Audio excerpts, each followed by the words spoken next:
Hello everybody and welcome to the Dover Motor Speedway for race 9 of 10 in the regular season of the Great Lakes Racing Truck Series. We are here for the One Finance 200 live on Split Second Broadcasting. We're happy to have you all with us. My name is Jonathan Oates and joining me tonight in the broadcast booth is Ross Brockman. Ross, we got 200 laps, 200 miles tonight at Dover. What do you think are going to be the keys to this race?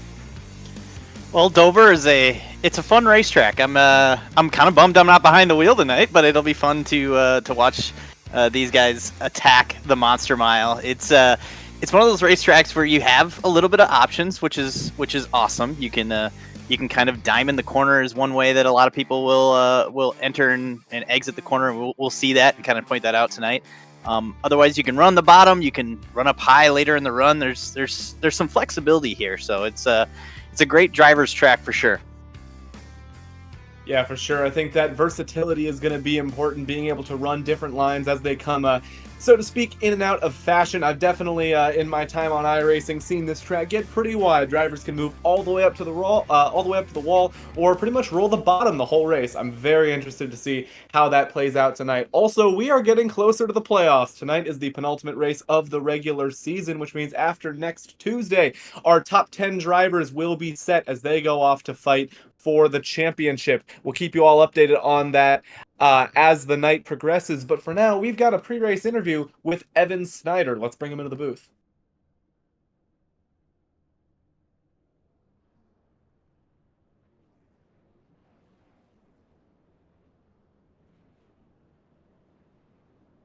And joining us now in the booth is Evan Snyder. Evan, I was just talking about this with Ross, but what do you think is going to be the key to success tonight at Dover? Yeah, guys, thank you for pulling me in here. Key to success, I think it's going to be, honestly, to survive. That's going to be my game plan here, starting a little bit further back in the pack.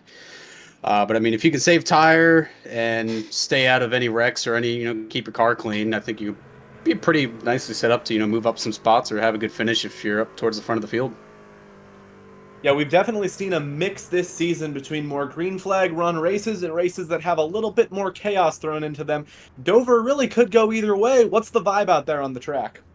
I think it's going to be good. Hopefully we do get some green flag runs in. Who knows? Because, I mean, it's a very fast-paced, mile-long racetrack. So, I mean, we're just going to have to wait and see kind of what happens out here. But I'm hoping, it goes green for a good chunk of it and stay out of. There's not that many cautions. That is my hope. But yeah, just have to wait and see. Yeah, for sure. Evan, we wish you the best of luck. We're going to go ahead and send you back now and go through the first few rows of our starting lineup.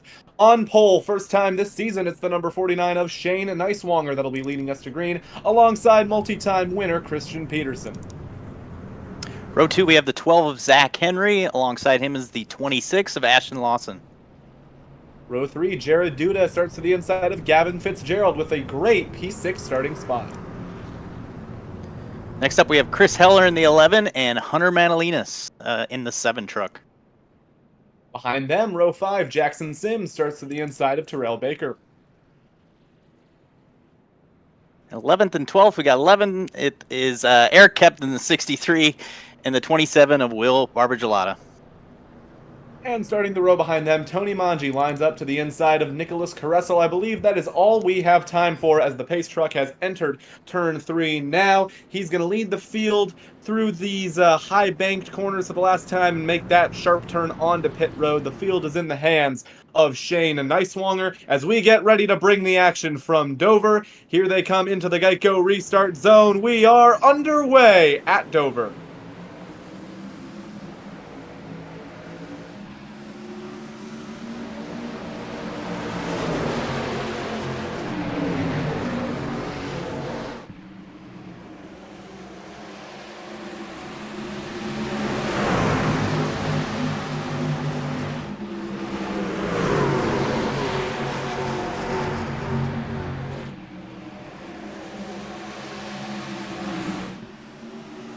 Lap 1 and done. Shane Neiswanger has the lead over Christian Peterson and Zach Henry. We saw a little moment there for Jared Duda in the middle of 3 and 4. Got a little loose on the bottom, but they were able to keep it going as the field rockets down the back straightaway back towards turn 3.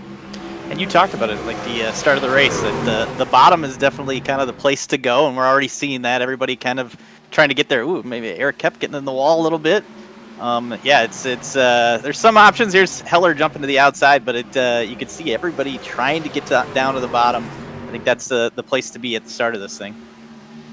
It's definitely seemed to me, in my experience at Dover, that the bottom is the place you want to be to make time, but when you're actually making passes, it can be a benefit to be on the outside. Watch this battle between Caressel and Sims. Nicholas Caressel, he's going to speed right around the outside of that number 6 truck because you just have so much more momentum up there.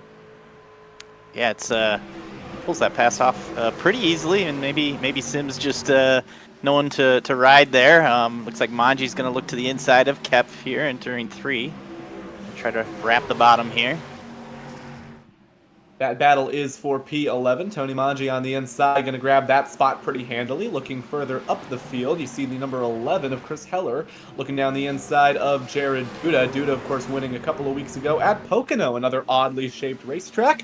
Whoa, trouble out of turn number 2, almost. You saw the 63 of Eric Kepf get a little bit loose, nearly tagged the 24 of Manji, but we keep going. Yeah, you get side by side in these corners, and when you're down on the bottom, you want to drift up so much, but the truck to your outside, of course, isn't going to let you. So it kind of kills your momentum sometimes. It gets so frustrating, but it's fun to see the side by side action that this track can bring us. Frustration might as well be the word of the day, Ross. I mean, it's so easy to be faster than a guy and just not be able to make the pass, as we see Jake Fisher looking to the outside of Eric Kepf. That battle is that was Jake Fisher on Jared Darling. That battle for 15th. I think Fisher's going to have the spot. But to your point, it can be so frustrating to be stuck on the inside trying to make a pass because you just don't have the momentum, and especially if that truck on your outside just isn't giving you the room to wash up and kind of exit the corner the way you want to. I mean, it can just be almost impossible to make a pass. And you can see Darling kind of tried to get back up in line, and he was getting past. He got Henderson got around him, and I think that's Austin Moore who's next. And yeah, it's you can kind of almost lose a little bit of momentum and get passed by two or three different drivers right in a row, which is yeah, again, very frustrating. But yeah, and then of course trying to throw us off with another pink truck, which is great. Thought it was Eric Kepf originally, but yeah, it's Jared Darling. Surprising amount of pink trucks in this field, but being freight trained is definitely something you got to watch out for here at Dover. I mean, the corners are so close together, you don't have a lot of time to recover from mistakes down the front straightaway or back straightaway. So, I mean, one small slip up and you're in for a world of hurt. Here comes the 26th of Ashton Lawson. He's looking for third on Zach Henry. That number 26 F-150 seems to be moving fast early in the going here at Dover. He's got the inside. Henry is at his quarter, but he is not going to put up a fight as they go into turn 3. Ashton Lawson up into the podium places. Yeah, and I was thinking that's kind of our first move for a spot in the top 4, but Christian Peterson got around Shane Neiswanger as that was happening really quickly. Neiswanger was of course leading the first handful of laps, but Peterson was able to jump around him for the lead. You gotta wonder if out of Shane Neiswanger, if some of that is just tire saving rather than being slower than the 71. Dover is one of those tracks where going fast and saving tires at the same time is pretty difficult. The two are almost mutually exclusive. So while you don't want to oversave, I think there's definitely something to be said for backing up your pace early on and saving some of that for later on in the run. We're watching right now the 14 of Gavin Fitzgerald as we have a caution out on the racetrack. The number 20 of Cody Miller, slow on the front straightaway. Yeah, it looks like he's by himself. Nothing, whether it's one of those self-cleaning spins off of 4. It looks like some front-end damage on that 20 truck. We'll have to see the replay here and see what happened. Well, actually, it looked like it was an incident between him and the driver we interviewed before the race, Evan Snyder. We'll see it coming out of turn number 4 here.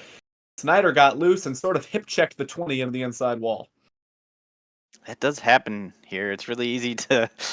You know, especially if both trucks want to go the opposite direction and they're in each other's way.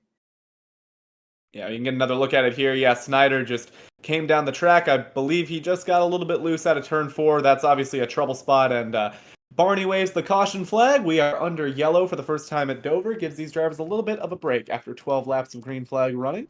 The track is definitely one of the more physically intense ones on the circuit. Yeah, and it's I was wondering if we were going to see anyone pit here, and we got a couple. Kressel, Darling, and Robin Durr, Lewis Woodall, a few others in the back. This is outside the fuel window by just maybe 5 or 6 laps. So, I don't know if this would be the strategy to get you. But the biggest thing here is when you do pit, you sometimes lose a lap. So if these guys, 14 laps is a long time. If they can go a little bit farther, if we do go green, that might be a strategy to then hope for a caution when you stay out to then gain some track position that way. Well, speaking of the fuel window, I heard in pre-race that it was just about 60 laps, which would set this race to be a 3-stopper up. Your last stop coming roughly around lap 180, which is a bit awkward considering it's a 200-lap race, so you can play around with that just a little bit. But you need to be 20 laps into the race, basically, to eliminate a stop from the rest of the race, and we are not quite there yet. Meanwhile, we do have Evan Snyder with us up in the booth. So I was wondering if maybe we could get his perspective on the incident. Evan, looks like you just got loose coming out of turn 4. What happened? Yeah, I just got a little too early on the throttle because, this track, you have to be, disciplined on the throttle, and I feel bad for, Dor and Cody like that. It was not intentional at all, and just got a little loose coming through the turns and, just hit him in the door accidentally. So hopefully I didn't mess up his race too bad. Yeah, definitely an unfortunate situation there coming out of turn number 4. Evan, we've seen a couple of drivers start to experiment with moving around, but for the most part, everyone's still on the bottom. How's the track changing as this race goes on? Yeah, I think the top line will probably come into play a little bit later in a run. I was using it a little bit to kind of battle Brett Kingcock back here and a couple of the other guys, Spencer Owens and Blair Neobone behind me. So, it's good to kind of set up a pass or kind of keep that guy, like you guys were mentioning already, kind of pinch that person down on your inside a little bit that's running that lower line. Yeah, for sure. Definitely seems like a battle of give and take out there with a little bit of experimentation going on. Evan, we appreciate you talking to us. Appreciate it, guys. So we're coming back to green this time by getting ready to restart on lap 15 of 200. Not too much change at the front of the field, but Christian Peterson has taken away the lead from Shane Neiswanger, looking to circle in on another win this season. Pace truck going to make that left turn onto pit road, field in the hands of the 71. Here we go again. One thing to look out for, these drivers are on old tires. We'll see if there's any sort of wheel spin coming up through the gears. Peterson launches, and we are back underway. Oh, trouble on the front straightaway. That's Chris Heller around into the inside wall. Tony Manji as well. Spencer Owens around, and Evan Snyder. Manji on his roof. It's chaos on the restart here at Dover. We were just talking about the wheel spin, and there it is. Miles the Monster claiming his first couple of victims of the day. Caution is back out. It was almost a tale of two incidents there. We had the stack up with Manji there that ultimately took a few of the drivers, even a few of them that were just on pit road in the back, but then the other one that was kind of closer to the front. Let's see what happens here. Yeah, it starts with the 11 of Chris Heller. He just got stacked up behind Fitzgerald. I think he spun the tires himself. And really just a chain reaction that sends him into the inside wall. So that was the first of 2 incidents. But Ross, like you were talking about, looks like something else happened up there with the 10 truck. Yeah, it looks like the 10 was in the wall, and Spencer Owens and like you said, Evan Snyder was involved in that. I think one of them went flipping at the end there, entering one. But one of those things. This track is so narrow on that front stretch with that pit wall, and it's hard to hide when it comes to an incident like that. So, and you got kind of a little bit of confusion too, where people are getting on the gas and people are trying to brake at the same time because it is a restart. So, yeah, it looks like the 10 got in the back of the 29 of Paul Witt, and that stacked up the outside lane. Oh, it looks like Aiden DuPont got a ton of damage there. His night probably is done.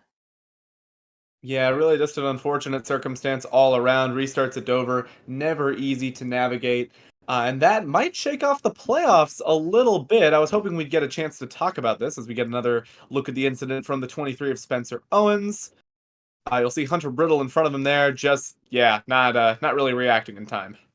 But anyways, I was hoping that we would get to talk about the playoffs just a little bit under this caution because we are only 2 races away from it, and I've been informed that we have a points as they run graphic, which is something that I'm very excited to see.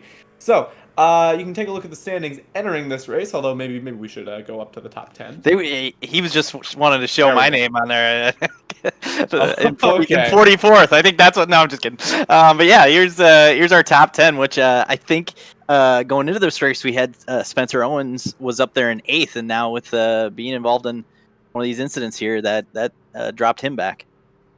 Yeah, so to clarify, it is the top 10 that make the playoffs, unless I'm mistaken on that, which I'm sure I'll have Jeff in my ear if I get that wrong. But so right now, as it stands, Ashton Lawson is the last driver in on points. He's at 195 and has a little bit of a gap to Barbagelata. So Barbagelata, due to they're feeling okay right now. But if we go ahead and kick it backwards to 11th through 20th, we can see Elliot Henderson and Spencer Owens, two drivers that are just on the outside looking in. Owens probably not going to make too much of that gap up today after being involved in a wreck, but Elliot Henderson right now is running solidly in the top 15. So that's not going to help him at the moment because Lawson is up in 4th, but Henderson is in a decent position to capitalize. And you can see from there, even it drops pretty far. You get to Eric Kepney's, almost 20 points back. Another, there's a little bit of a jump there, almost half the field when it comes to a good finish to move up. So you almost need, if you're one of these drivers on the screen here, you almost need one of these drivers now on the screen to have these problems, like what happened to Owens, to have a chance here with just one more race before the 10 race chase, I guess you could say, or the 10 driver chase kicks off. Yeah, definitely. But as we've seen, disaster can strike at any moment, and there's a couple of drivers that are in really good positions to capitalize. Gavin Fitzgerald catches my eye as well. He came into this race 14th in points. Right now, he's having a career day running in 7th. And shouting out an awesome split-second broadcasting truck too. That's always going to get you some TV time when it comes to a paint scheme. Oh, definitely, yeah. Love it. So the lights are out on the pace truck this time by. We are entering turn number 1 on the live feed. There we go. Sorry, Jeff. So Christian Peterson has control of this race as we are getting ready to go back green. Shane Niswonger on his outside, and hopefully this time the run will last a little bit longer. Yeah, and it's we had that few drivers pit on the previous caution, and because of that, some of them got caught up in that incident. And that's Evan kind of talked about that, is the ability to survive this a little bit. And if you're going to try strategy and pit under yellow and lose that track position, that's your chance to get caught up in something. So the only one that really survived that, I guess, is Jared Darling, who's 19th with just a couple laps on, or really half a lap on his tires, if that. And Robin Durr, but then a handful of others pitted to fix damage. So.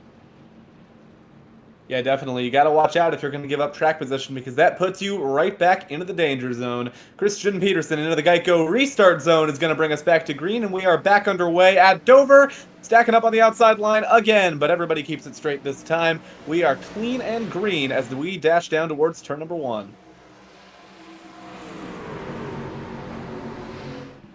And trying to get that single file. Looks like our first battle is Ashton Lawson and Hunter Madalinas, two friendly foes, I guess we could say, from earlier this season. So they've raced around each other a little bit the last couple weeks. But Gavin got a little loose on the bottom there. Hold on to that truck. Yeah, Hunter Madalina's no stranger to running. Oh, contact! Ashton Lawson! Sideways, middle of 1 and 2. Fitzgerald high to avoid it. Everybody saves it, but that got very sketchy in the middle of the corner as Lawson nearly got sent around. Trouble! Turn 3. Hard crash into the outside wall, and Elliot Henderson looks to be involved. Trouble for one of the playoff drivers? No, that's Chris Heller. Chris Heller involved in the incident. He took a hard hit into the outside wall with a number of other trucks involved. The caution is out again. Miles the Monster is hungry for sheet metal today. Yeah, it looks like the 5 of Brent Kingcott is on the tow truck. So is the 2 of Preston Henry. This one definitely took a couple drivers out, unfortunately. And it started with Ashton Lawson getting loose. I wouldn't be surprised that stack up, or him trying to save the truck down the backstretch. Here's the replay. Looks like a stack up for sure. What it actually started with was the 2 of Preston Henry. This is one of the weirder incidents I've seen at Dover. Because it almost looks like a checkup you'd have on the highway. if we can take a look here at the two of Preston Henry, he kind of just checks up going into turn 3. I'm not really sure what he was doing, but because of that, he got ran over by Kingcut. He got hit into the 11 of Heller, and it was really just all on from there. That is bizarre. You don't want to speak for a guy like Preston Henry. Like I mean, obviously, we'd have to see from him for sure, but it almost feels like something like he saw the spin up here and just, again, it's a game of survival. You almost are, waiting for that caution, waiting for that truck to go, go sideways in front of you. And the people behind him were not as cautious or, overly cautious as he was. Yeah, I think he probably checked up a little bit too much while everyone behind just really wasn't ready for that, and it just kicked off a huge chain of events, really, in 3 and 4, which took out a couple of fast drivers. Chris Heller did come into this race with a good amount of cushion, so I do not think that's going to shake off the playoffs too much. I apologize for mistaking him for the 37 of Henderson. Their trucks are similar and have the same logo on the hood, but Elliott, he is safe. And sponsors a lot of trucks and trying to confuse us, which is happens a lot. A lot of yeah, trucks, and they're all green and black. Yeah, absolutely. Nice looking trucks. But the other side of this we talked about is that lap 13 caution, or the caution that a lot of drivers pitted on lap 13, or at least two of them are still alive. Jared Darling was one of them, Robin Durr the other. These back-to-back cautions now, that probably gets them closer to that lap 20 fuel window that we talked about. If we ever do go green, and we're hopeful that this is just a little bit of a anomaly here, but they would basically get into that window by just saving fuel under caution here, I think. So otherwise, there was a bunch of others that pitted here, a lot of them fixing damage, but Ashton Lawson, after that incredible save there, he came down and got 4 tires. I think that is probably a play to try to do something different than these front runners. And now if we do go green, that would be potentially one less stop if you wanted to stretch the tires all the way to the end of a fuel run. Yeah, and under a rated moment out of that sequence, Ashton Lawson bled positions coming out of turn number 2 after he got hit up the backside. So right now he is running, let me just check on this really quick, in 22nd. And for a driver that came into this race just around the playoff cut line, that might have implications. We'll see if he can dig himself out of this hole, but Dover is definitely not the place I'd want to be behind the 8 ball like that. Yeah, and I think that doing the different strategy, like we just talked about on this last caution here, is it just pushes you back into the pack where stacking up is so easily, it happens all the time, and it's just such a narrow track at times that there's no place to hide. The Miles the Monster is always lurking.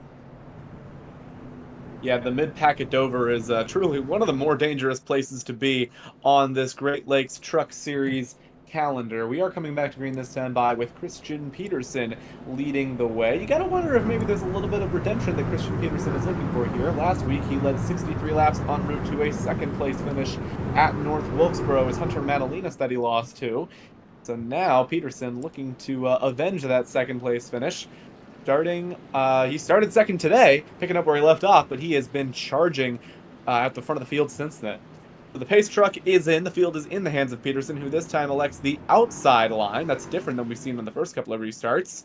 I think he might be trying to help his teammate Jared Duda. Green flag is back out, and just like I said, there goes Jared Duda straight up into second.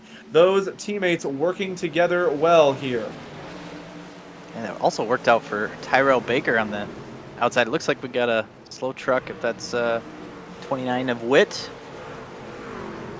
Paul Witt caught the wall on the restart. No harm, no foul. We stay green through 3 and 4. Austin Moore side by side with Gavin Fitzgerald. A tight squeeze out of turn number 4. Fitzgerald gonna have the run, but he tags the wall just a little bit, and that'll allow Moore to keep on his inside. That's your first side-by-side battle for position, as the rest of the field in front of them is single file.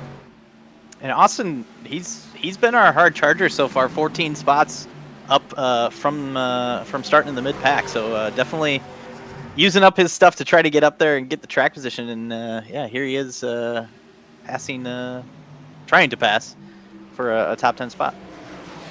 Well, right now it doesn't seem like saving tires is really all that smart of an idea. We've had so many short runs and cautions that it might actually make more sense to go hard and try and get as many spots as you can. Dover, of course, does chew up tires, but as of now, we haven't gotten any runs long enough to see the effects of that. Yeah, and it definitely, obviously, those drivers that did get tires haven't had a chance to really use them either. So it's one of those things when you have all those back-to-back cautions, it kind of takes the tire equation out of it a little bit. Looks like we're getting a little bit of a green feel here. Some single file racing pretty much throughout the top 10. Austin Moore trying is that outside already lane. moving up the track. Love it. Yeah.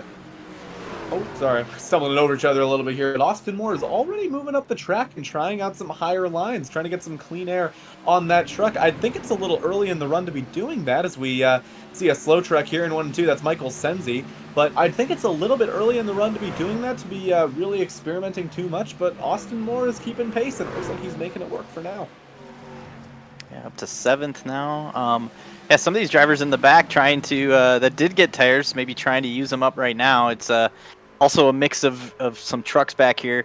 Jake Fisher's been looking 3 wide. I don't know if that works here, but trying to fall in behind Matthew Weeks in the 56. But yeah, trying to regain some track position. It's easier when they're close together after a restart to try to get some of these back. Yeah, I mean, restarts are the best time to get track position as we see Jake Fisher going by Jackson Sims. Sims catches the wall a little bit there out of turn number 4, so that'll make the move a little bit easier for Fisher. Jake Fisher, last time we checked in on him was at Pocono, and I distinctly remember him making some incredible moves using alternative lines to get to the front of the field, and we're seeing some of that racecraft again today as he's been making some passes in a track that's quite notoriously difficult to pass at. Speaking of passing, check out behind Ashton Lawson going down the inside of Eric Kepf, as well as the 16 of Jim Duda. So Lawson looking to recover from that early incident. Yeah, and using up those tires here and trying to gain a little bit of ground, and it at least has that option later in this run if it does stay green like it feels like it's going to here, to be able to run long and maybe try to catch a caution at a different time. Yeah, I mean, one thing that's kind of nice about hitting a little bit later, as some of these guys are going to be able to after they pitted at that lap 13 caution, is that you can have fresher tires for the second bit of the run. So even if you only overcut by 2 to 3 laps, I mean, you still get a significant tire advantage if that's how you want to play it. Looks like pretty quiet throughout the top 5 here. It looks Madalena's trying to close in on Nicewanger here. Yeah, but if we look back just a little bit, I'm seeing something interesting out of the 37 of Elliot Henderson. He's another driver starting to experiment with moving a little bit higher on the track. He did it especially in 1 and 2, not quite as much in 3 and 4, but as he tries to build this run on Barb Gelada, yeah, there he goes again. He's just entering a little bit higher, keeping his arc a little bit more consistent through the corner, and look at the drive off that affords him out of the corner. As yeah, it looks like it looks like Matthew Weeks and Gavin Fitzgerald had some kind of disagreement, and oh yeah, I'm surprised this wasn't a caution. Weeks got put in the wall by the 14, and then Gavin just lost it trying to get back onto the racing line. He ended up taking both of them out. Yeah, that's tough. Well, that's really unfortunate because Fitzgerald was having a great run and was looking to gain some ground on the playoff cut line, and now he is back in 19th and falling quickly as there's trouble middle of 3 and 4. Hunter Brittle and Weeks get together. Weeks dives onto the apron. There is a little bit too much happening to keep up with. Wow. Yeah, Jackson Sims was running up near the top 10 there, and he just hit pit road. Here's Weeks coming in. I'm not sure if Sims got some damage or if he's trying to do something. Yeah, he might have a little damage, but Weeks, after getting pushed into the wall there, is going to bring that truck down, unfortunately. Going to be behind. Quite a lot happened there in a short span of time. I apologize. I called the Hunter Brittle and Weeks incident about a lap late, 3/4 of a lap late. I was on replay and I didn't realize it. So I guess, Jeff, you're not the only one doing that today. But yeah, just a lot happening. A lot happening here as a result of this incident. Jackson Sims got a lot of damage from it as well. So with a pretty quiet race going on up front, there is no shortage of action going on at the back. I'm genuinely surprised that wasn't a caution. Anyways, we're back live after that kerfuffle, looking at Will Barbagelata. He currently holds the last spot inside the top 10. Yeah, he's jumping up to the top side. I like that. It's you're probably another 10 to 15 laps away from pitting, so might as well use up those tires. Oh, there's our yellow. We got a yellow somewhere here. It looks like in turn 2. It's in 1 and 2. I saw a truck slow on the apron. Trying to figure out who Looks it like was. It was the DuPont, 008 maybe? DuPont. Yeah. Yeah. Had some damage in that from one of those early yellows. Not sure what Well, happened. we talked about the last one. Not sure why it was not a yellow. I'm not really sure why this one was comparatively, but we'll take a look at a replay nonetheless. Aiden DuPont looks like he just got loose in the middle of 1 and 2. His front end is pretty messed up. The toe on both those tires is wrong. They're definitely not supposed to be both pointed to the left, so that probably explains some of it. Yeah, he just had no grip. And we saw all that front end damage on that truck. That gonna make for a long night for Aiden in the 00. Well, we're definitely in the first pit window now, and I imagine that we're going to see a good amount of the field coming down pit road this time by, starting with Christian Peterson. Pit now, you should be able to make the rest of the race on just 2 stops, so effectively this eliminates 1 green flag pit stop from the running as the field comes down pit road. We're gonna have our first bit of strategy. If you look up at the top of the screen there, looks like Ashton Lawson's gonna stay out after getting tires on that lap 23 caution. So. Yeah, other than that, everybody else coming down here gonna get 4 tires. And there's actually a handful of trucks staying out, which is interesting. Yeah, it looks like the 10 of Hunter Brittle is also staying out. So we'll see what the call is for the field. I imagine everybody is looking at 4 tires and fuel, starting with your race leader, Christian Peterson. Right sides go up, now the left. So yes, he is making that call for 4 tires. I wonder if a couple in the back have taken 2. No, it's a pretty normal length pit stop. Everybody takes 4, and Christian Peterson wins your race off pit road, followed by Jared Duda and the 8 of Terrell Baker. Your top 3 are on track right now, and they have stayed out. That is Ashton Lawson, Hunter Brittle, and Rod Fasnell. And it looked like Will Barbagelata had an issue on pit road, like he almost slid through his pit box and lost a ton of positions there. So I'm not sure what happened there, but that's a driver that was running in the top 10 and also is going to is on the edge of that top 10 in points too. So lost some track position there on that pit stop. If you look at the top of your screen now, you can see how long all these drivers have been on their stints. Rod Fasnell has hit pit road, but Lawson and Brittle, who have both been on their tires for about 20 laps, are both electing to stay out. Ross, I'm not sure what you make of this call, but personally, I'm not sure I see the benefits in it, because I imagine that they're going to get swallowed up pretty quickly by these fresh tires. Yeah, and I think if you wanted to do this, you could probably still make it to 2 more pit stops. Both these drivers can, but I think you're going to lose so much track position here through this run. So and by the time that their next window opens, they're probably going to be back, way farther back than what they were. So I think that their goal maybe here is to keep some cautions going and try to keep this track position in hopes that they can get to the next window. But that's a long ways away. That's another probably 30 laps away at least. So. We'll see what happens. I think the only thing that this does is it essentially puts you off cycle enough that you could catch a lucky break at some point, but really, you're kind of just putting yourself in a position where you need some kind of luck to happen. So I imagine that some of this is just out of necessity, trying to save a set of tires that they already burned earlier in the race. But I do not think that this is going to work out. But hey, you never know. We've seen crazier strategies work. I think back to Pocono, we had a lot of varying strategies that put Paul Witt in the top 5. So we'll see how this works out for Lawson and Brittle. But as of now, I'd imagine they're going to go backwards pretty quickly. And if anything, Lawson, who was probably hoping to battle in the top 5 tonight, trying to gain back that track position he lost with that big slide on the backstretch earlier, that he's probably hoping a few more would stay out. At least he's not by himself. I think that'll help him a little bit with the 10 of Brittle being up here. But yeah, probably hoping for a few more drivers, because I think that 71 of Peterson's going to be all over them entering 1 and 2.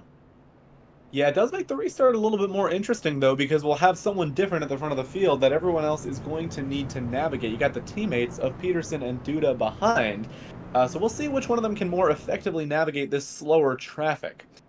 Ashton Lawson has elected the inside line for this restart. He will line up, I don't know where I was going with that. He has elected the inside line. He'll line up in front of Christian Peterson. So the pace truck going to take us into turns 3 and 4 now. Coming into the restart zone, watch for wheel spin if you're the top two. Everyone else should be good to just mash the gas and take off. Fresh tires for the rest of the field as we get set to restart with just over 150 laps to go. Pace car is in. Here we go again.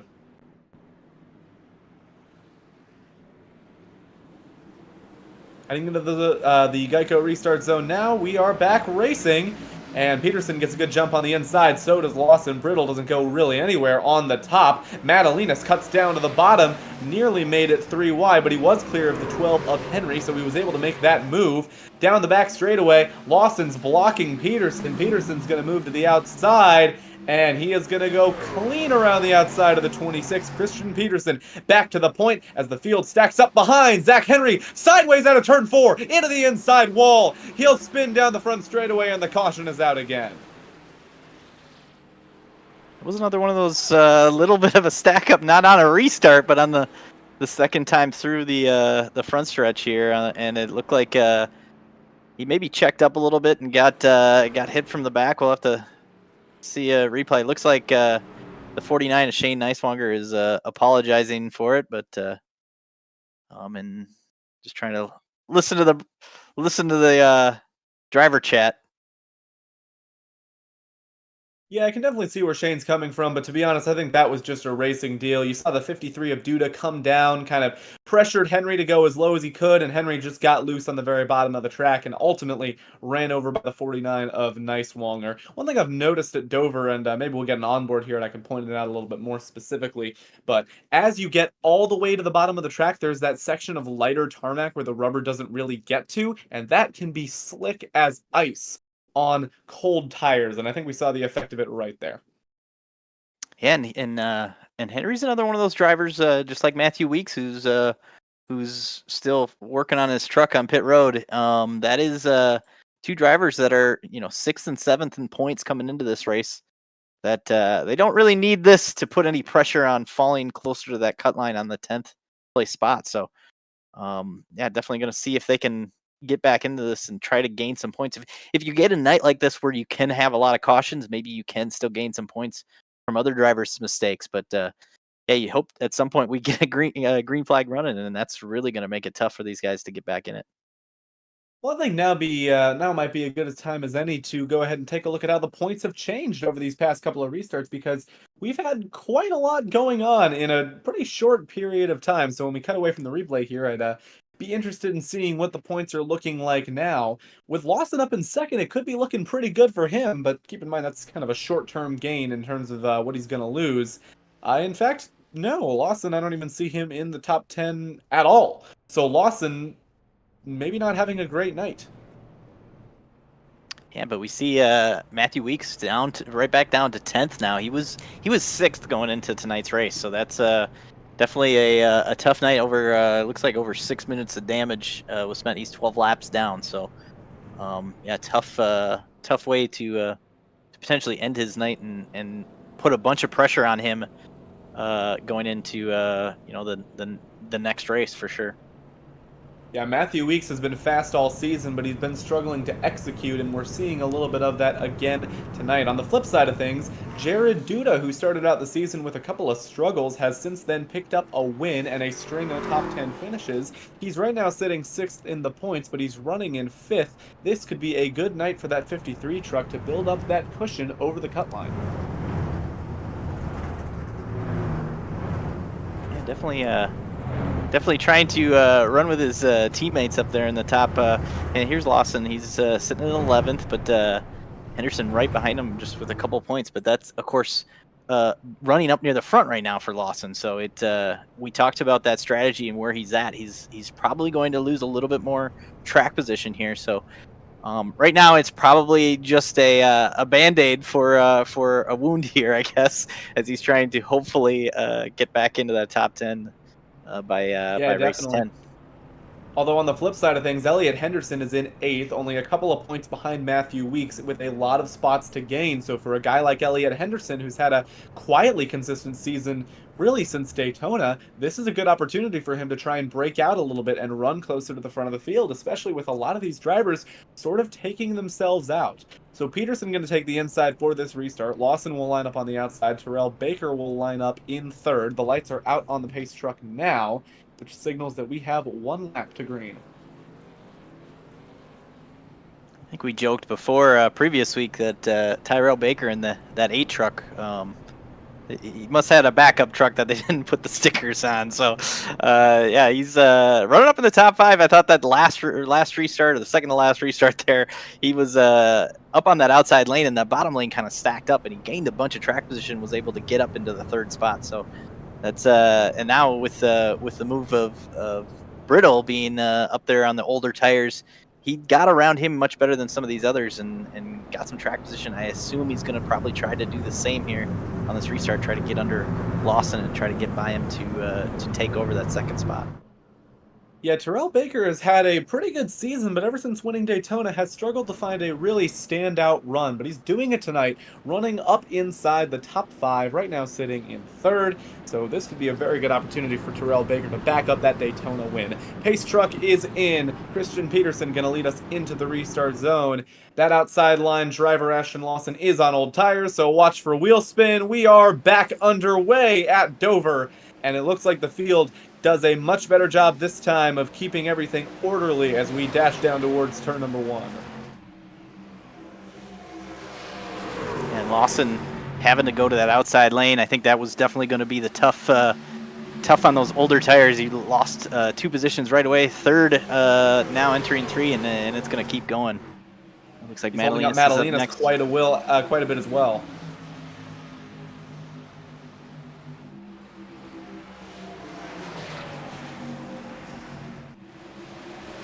Lawson continues to fall back on the outside line, but the rest of the field is single filed out, and the top 10 look to be kind of getting organized here. That battle behind is for, actually it's a little bit lower than 10. It's exactly for 10th. It's between Hunter Brittle and Elliot Henderson. They're side by side coming out of turn number 4. One truck caught the wall out of turn 4 in the back of your screen, but Elliot Henderson going to go ahead and take away that 10th spot for 9th spot from Hunter Brittle. Senzi follows him through. Brittle on the old tires continues to fall backwards.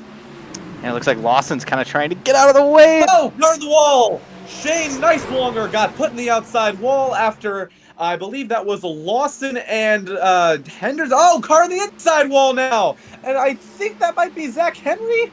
Oh my goodness, everything is kicking off here at Daytona. It was Jim Duda, another green and black truck. Guys, please pick different colors for your trucks.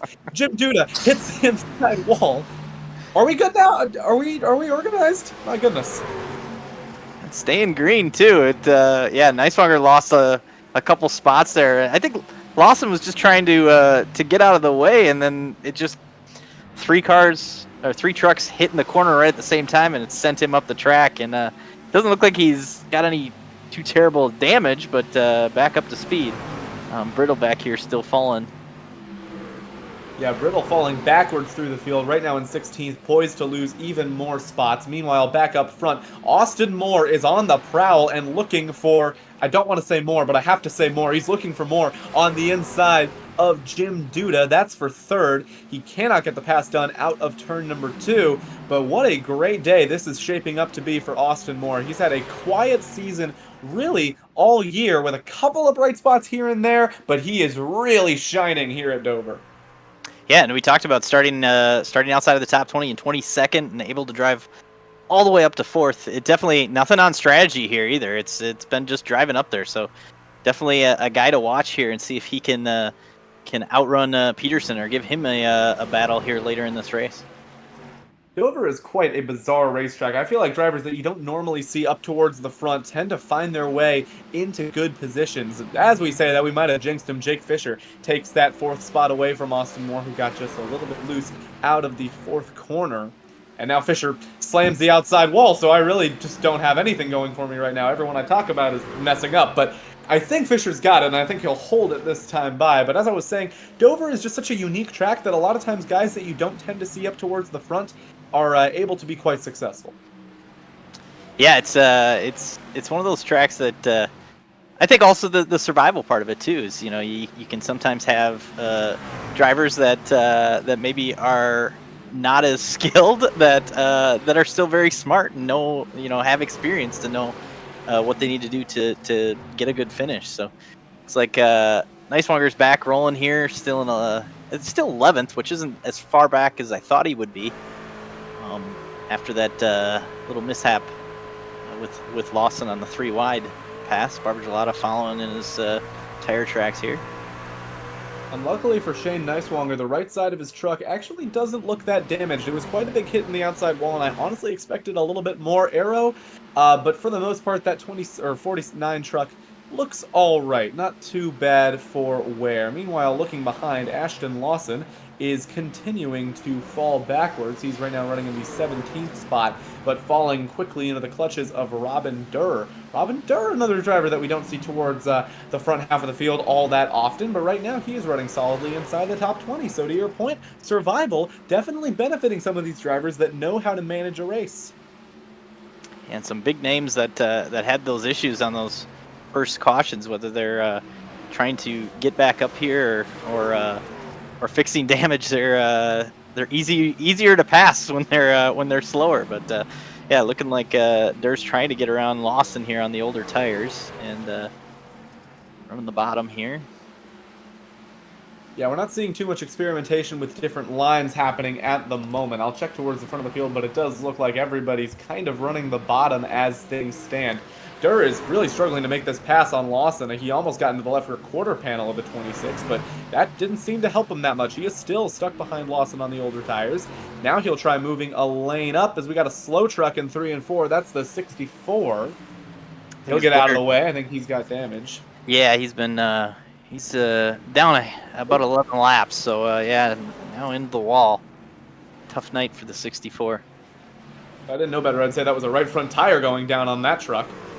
Yeah, sure looked like it. Looking back towards the front of the field, Jared Darling has made the pass for 8th on Michael Senzi, the 92 truck, having another good night as well. Jared Darling, he's had a very interesting season. He started off really fast, leading laps at both Daytona and Kansas, but was not able to close out either of those wins, and since then has sort of cooled off. He's, I believe, sitting around the top 10 in points, but not quite in it. Right now he is running 8th, maybe looking to avenge some of those earlier races in the season that got away. I lied, he's 20th in points. So Darling, he's had a very up and down season, but recently it's been more down than up. Yeah, I remember at Pocono had a strategy call that just kind of lucked out for him, but then had a pit road penalty and he wasn't able to take advantage of it. So yeah, multiple races that I think he probably thought he had a chance to at least get a top 5, if not battle for the win, and that's super frustrating when you get those moments and they snowball every week when you have another one that gets away from it.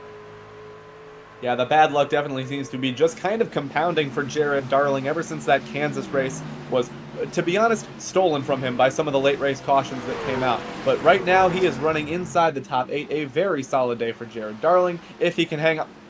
Why do I speak? He gets loose out of turn 4, and we got trouble front straightaway. The 8 of Terrell Baker stopped against the inside wall. Caution is out again. No damage to the 8 truck. He kept it off the wall and locked it down, but we are back under yellow at Dover. Yeah, and he was running up in the top 2. So we're gonna have to see this replay here. What happened? I don't know if hopefully no lap trucks were involved, but if this was a self incident or maybe some other, looking at maybe 3 wide. Well, I have a feeling I know what caused it. Yeah, 4 wide at Dover. That doesn't work, and you're seeing right there why. I am struggling to understand how that even came to be. Yeah, because, And when we talked about it with earlier, Yellow, when you have a lapper and you're trying to get by, if you hit it just at the right time, whether it's entering in these corners or exiting, it kind of narrows up and you run out of room fast. So even though 3 wide is something that maybe these guys thought that they could do through 3 and 4, when you add in that lap truck, that's gonna cause problems. And wow, what a move! I think that's Elliot's truck there, the green and black there, and what a move to get by that to stay up in the top 5 now. Great heads up driving by Elliot Henderson. But yeah, truly a bizarre incident out of turn number 4. I think 3 wide you can work here, but 4 wide might have just been a hair too much. As you see it again there. Looks like maybe even a little bit of netcode between the 8 and the 24 of Tony Manji. Overall, though, good driving by everybody, honestly. Terrell Baker kept it out of the wall and out of other trucks, and Elliot Henderson did a good job cutting to the apron to stay out of the way. So, back live, I do not know if anyone decided to come down pit road. The answer to that would be I would need to check ATVO a little bit more. Yeah, well, it looks like obviously no. Terrell Baker's on pit road, maybe fixing some damage. Nicholas Caressel. Baker only on pit road for about a minute, so maybe not a ton of damage. But back out there trying to stay on the lead lap here. A few other trucks that are on the fringe of either being a lap down or 2 or tail end of this pack, the lead lap, are on pit road and either fixing up some damage or maybe trying to top off here just to, yeah, we're still a couple laps away from another fuel window opening where you could make it potentially on one more stop. So I would think another caution here in a couple laps, you could potentially stretch it and go from there. But yeah, for now, a lot of these trucks going to stay on the track at least for another 10 to 20 laps if they can. So we actually had a split decision there. Jake Fisher came down pit road, and that, I imagine, was for tires, because, Ross, to your point, while you cannot make it to the end of the race, or even on one more stop at this point with fuel, at least not without a little bit of saving, you could get a tire advantage here, and with a couple more cautions, you might be able to carry that tire advantage all the way into a one-stop for the rest of the race. So Jake Fisher is going to be your first driver on tires, and he will restart in 13th, which honestly is not a terrible spot to be restarting in on those fresh tires, especially when you can, this track's starting to widen out a little bit. You can run a couple of different lines. So we'll see how this plays out on the restart, but your top 12 are all on old tires. Yeah, and totally missed that because, yeah, that was happening during the, while we were watching the replay. I missed it, yeah, about, maybe about 10 of them decided to come down and get some tires here, so it'll be fun to see how that strategy plays out and if they're able to move up through the field. But yeah, top 12 still have you know, about 30 laps since they last pitted. A couple cautions in there, but obviously some wear to their tires. So it'll be interesting. You talk about wheel spin here, making sure they get going on this restart, and then see what those 4 tires back outside of the top 13 are going to be able to do. What's sort of interesting about the position that we're in with this race now is that there are only 26 trucks on the lead lap, meaning that if you hit from any spot under caution, the lowest you're going to restart is in P26, which admittedly is not the best position to be restarting in, but it's a whole lot better than restarting in 40th, as we would have had with a full field still running. So the more trucks drop out, the more options you get and the less risk you take by pitting. So that's just an interesting thing to keep an eye out on as we keep going. We are on lap 74, going to restart on lap 75 of 200. 126 laps remain in this race, and Christian Peterson has been out front for the majority of them, leading just about 71 laps. Pace truck is in. Christian Peterson has control of the field as we roll into the Geico restart zone. We are back green here at Dover. Stacking up on the inside and the outside is the field. A little bit of wheel spin to contend with as we dive down. Trouble! Hard into the wall goes the 98 of Robin Durr. A number of trucks collected behind, including Ashton Lawson, whose day is compounding on its bad luck. Man, this race is turning into a war of attrition. Yeah, another one that Zach Henry, we saw him do the spin earlier in this race, and now he's back there and got caught up in it. It's tough. We talked about you want to go get those tires and try that strategy, but now you're going to be put in the mess. And yeah, definitely looks like Kepf maybe either slid on his own or got some help and stacked up the rest of the field there.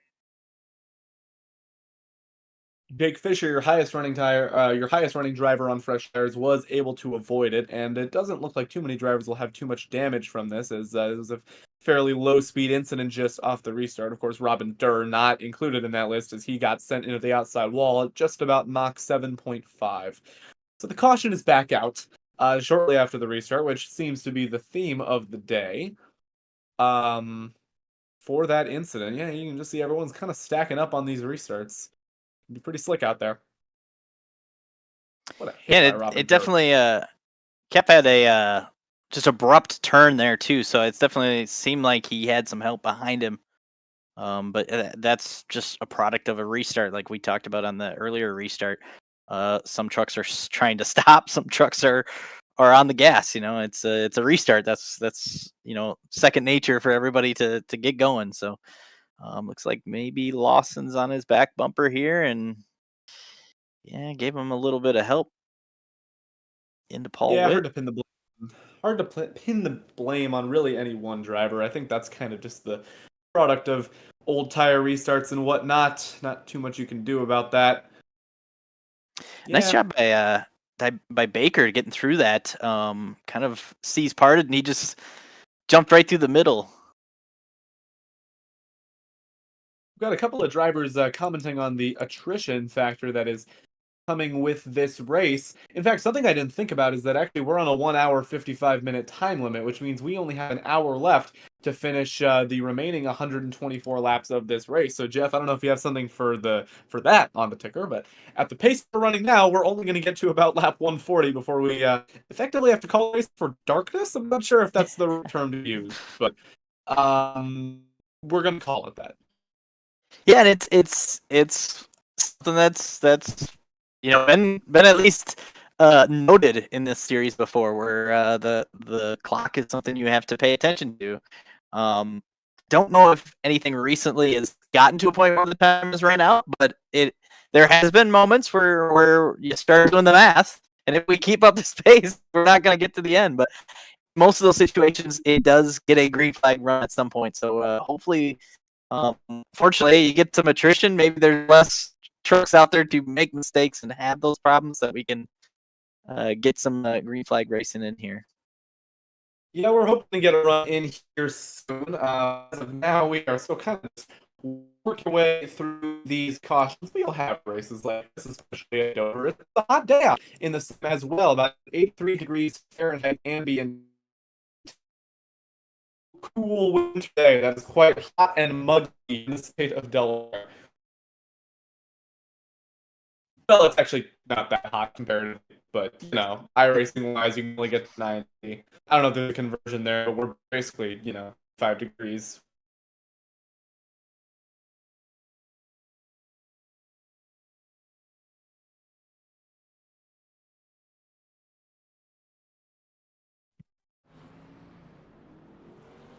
All right, we got our broadcast feedback. There we go. All right, that's the pace truck. We're gonna go back this time by. I've talked about who's the front row quite a bit. Why don't we talk about who the back row is? The last car on track is going to be the 23 of Spencer Owens. He will follow the field to green this time by. Changing it up a little bit. Jeff's able to get us that timer, which is nice to see. We're closing in on that 1 hour mark, so something to just be aware of.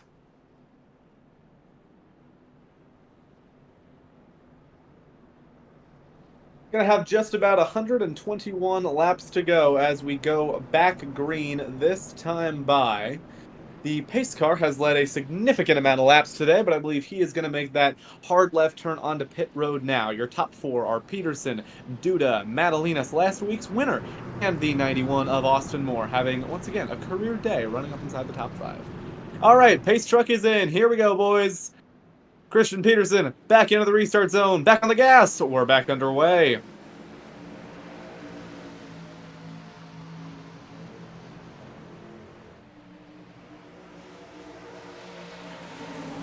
Side by side, Lewis Woodall working the inside of Chris Heller. Woodall up into 9th.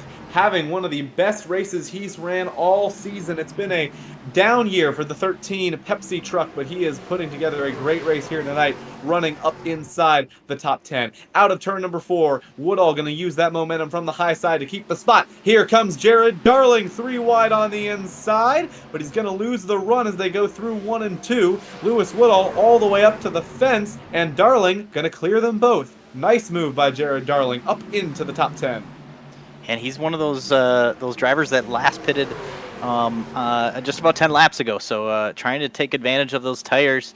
If he can get through the mess here and at least let this play out, I think that's a great strategy if it does go green. We'll see.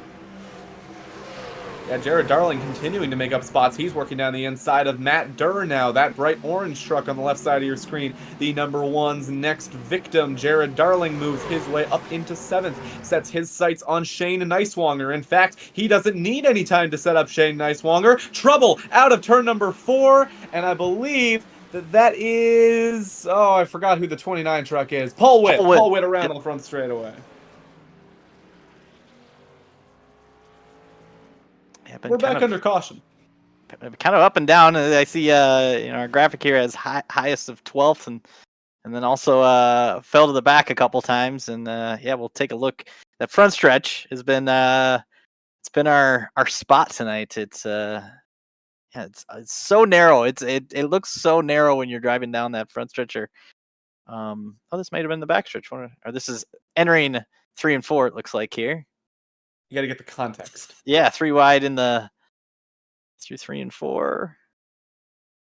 Net code narrowed up a little bit with a little bit of that net code air. Yeah, just a little bit of air off the 93 of Evan Snyder turning.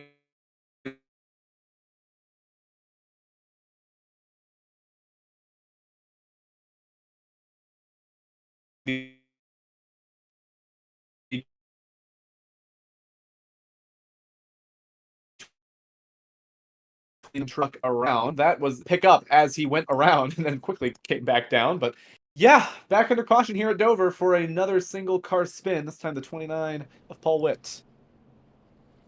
Did I mention we're under caution? We had a couple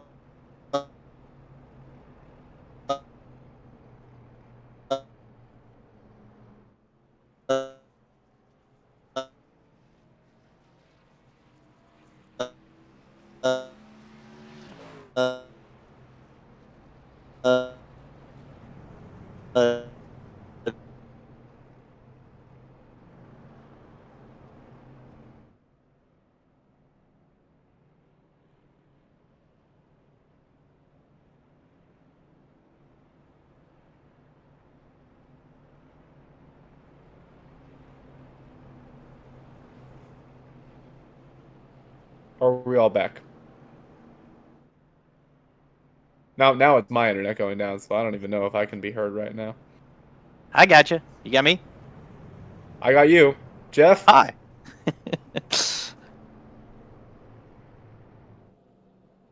Okay, well, we got all 3 of us now. I don't know if everyone at home can hear me, but we've crashed so many trucks, I think the broadcast booth might have gotten a piece of debris in it. That happens sometimes. Getting our feed's back. That's good. Must be a storm rolling through Split Second headquarters.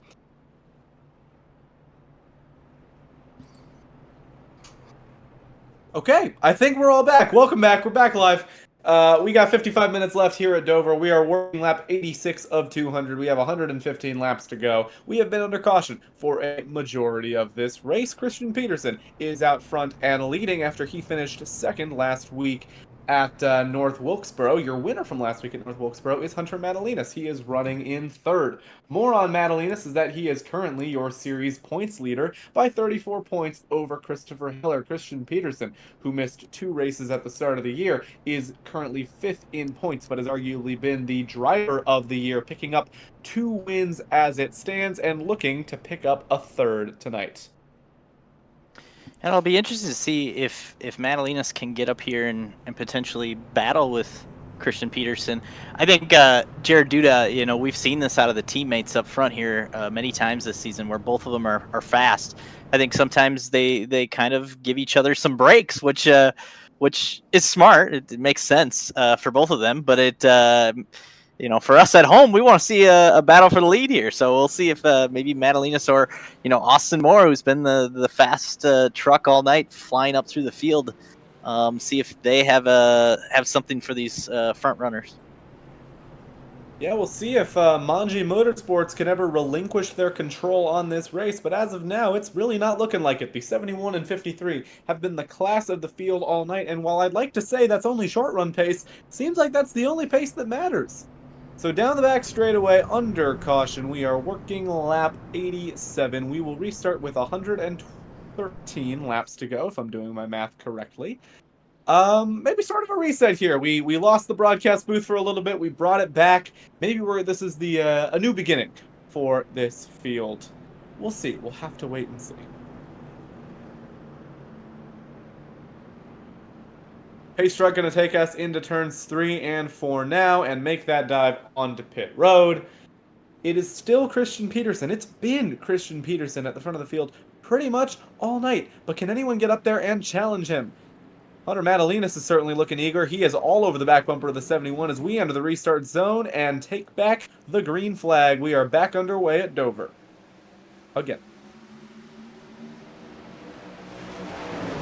Madalinas is certainly looking to split up these teammates up in the front row. He's alongside the 53 of Jared Duda. He gave him a little bit of a door check through 1 and 2. Sideways off 2. That's Jared Darling. Madalinas nearly puts Duda into the wall into turn 3.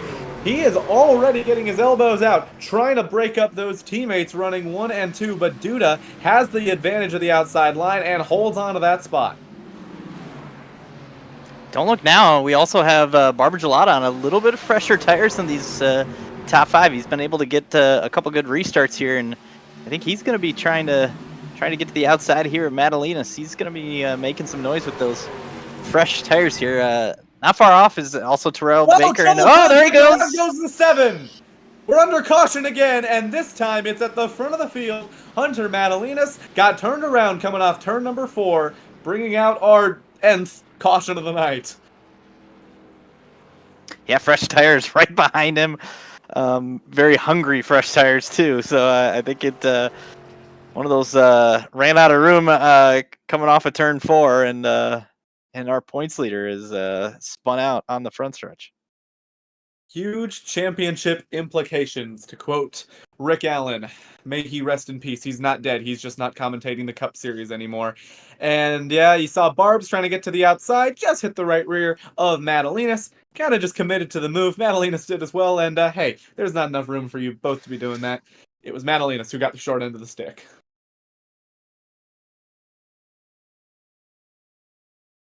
Yeah, it's so hard to, I think in this moment it's probably Madalinas thinking, he'll give me a break, right? And Barber Gelada probably thinking, yeah, he'll give me a break, right?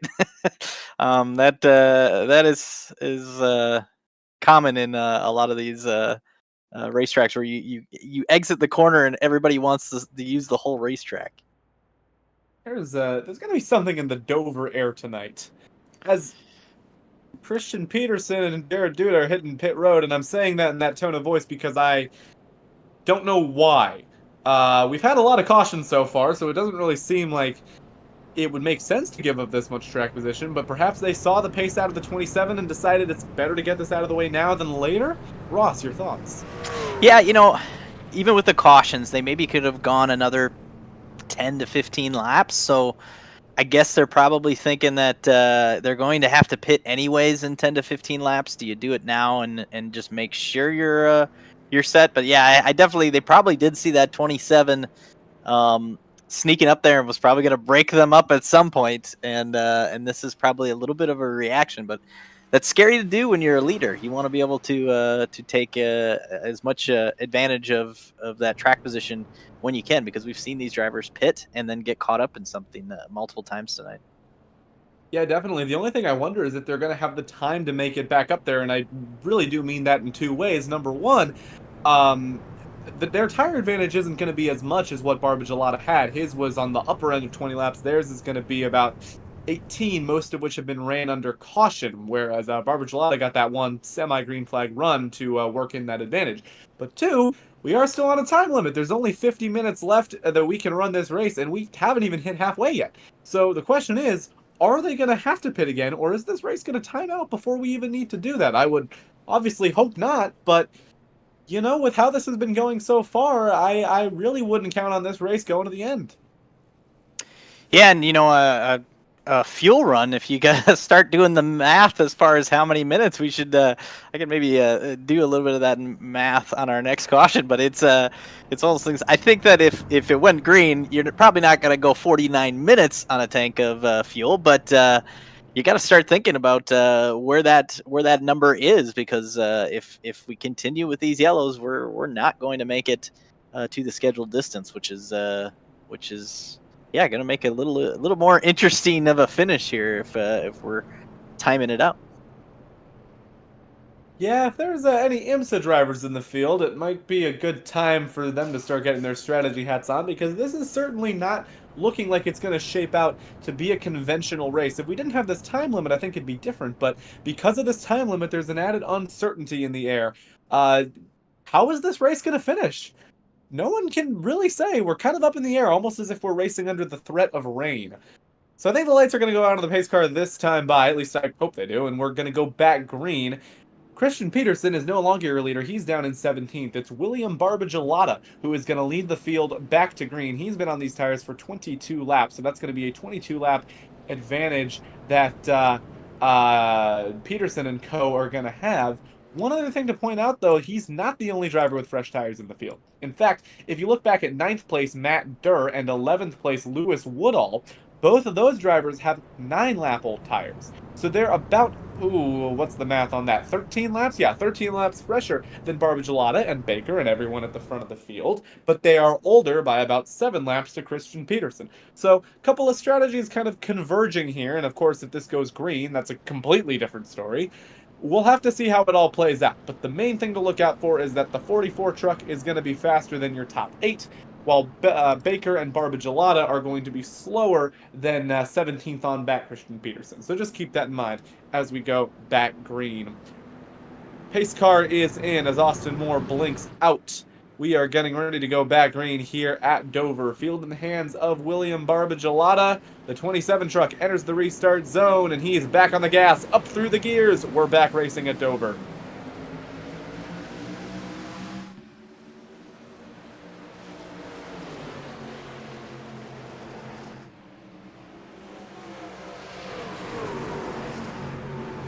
Out of turn number 2, your first side-by-side battle on track is for third. Jared Darling trying to get to the inside, clearing the inside of Austin Moore. The battle now is between Lawson and Moore. Lawson going to have that drive off the corner, and I believe he is going to have that spot as they go down into turn number 1. Lawson no longer on older tires. That advantage has been reset through a series of pit stops. So move Ashton Lawson back up into the top 5. Jake Fisher looking for a spot as well. In fact, he's going to sneak down the inside of Ashton Lawson, who tried to block but couldn't move down enough. Jake Fisher on the inside of 3 and 4 is going to get side-by-side with the 26. A little bit of contact as they move on to the front straightaway. Yeah, and that was a product of the Austin Moore is one of those trucks that, we thought that the Peterson, the teammates were going to... Whoa, trouble back straightaway. Lewis Woodall hits the inside wall, and the caution is back out again at Dover Motor Speedway. On lap 97 of 200, we are not halfway yet. Lewis Woodall has fun. Yeah, this time it's the back stretch, which is hasn't been as crazy. He got hit in the right rear and fun to the inside.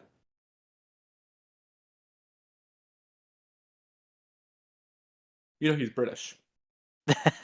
Yeah, he is. Yeah, and you talked about it earlier. Was running really well earlier in this race, up in the top 10. Probably for Lewis, he probably was really excited to get up there and battle, and then unfortunately, a delayed announcer's jinx, I guess. Yeah, it was kind of similar to the incident we saw between Barbagelata and Madalinas, just drivers getting aggressive, trying to get to the right rear quarter panel of their opponents, and just a little tag can send someone around. So that's kind of where we're at. I mean, we've seen a lot of aggression tonight, and to be honest, the more cautions we have, the more aggression we're going to get. At this point, the longest run of the race is only going to be 40 minutes, so it's still technically possible to get to the end under green, but I think these drivers kind of know that um, it's kind of useless saving tires at this point, and it's almost a self-feeding cycle, right? You get into this aggressive mindset, you race aggressively, more cautions come out. Now there's more of a need to race aggressively. That leads to more cautions, so on and so forth. Yeah, and I think it's this timer thing is also just mixing it up, because there's a lot of drivers that are probably thinking, okay, well, it'll go green, maybe we run back to laps, and that's where our strategy is going to play, or no, maybe it's the timer. Okay, well, now I got to do the math in my head. Is how far can I go on tires and fuel with the timer? There's a lot of decisions, and then because of that, we have lots of different strategies. So you got fast trucks getting mixed up in and throughout the field. We have some damaged trucks, of course, from all these yellows. It just adds to it, unfortunately. Well, the more I think about it, the more I'm thinking we might not have to worry about the timer. We've got about 41 minutes left on it, and we have now just hit halfway, or at least we're almost at halfway. We're about a lap away from it. So, on one hand, it's a threat. On the other hand, I think at some point we're going to go green. I think at some point we're going to lose too many trucks to keep up this pace for the rest of the race. I think, honestly, drivers are getting tired of pacing around. So I think at some point we're going to get that green flag run in. Of course, as I say that, Jeff switches off the timer. So maybe, depending on how we're talking about it, the timer can come on and off, but now we're just having fun. But I think we'll be able to get to the scheduled distance. I assume at some point we're going to get a green flag run in. If not a big one, at least enough to take out enough laps that the timer isn't going to be a problem. The question now is, what strategy do you want to be in?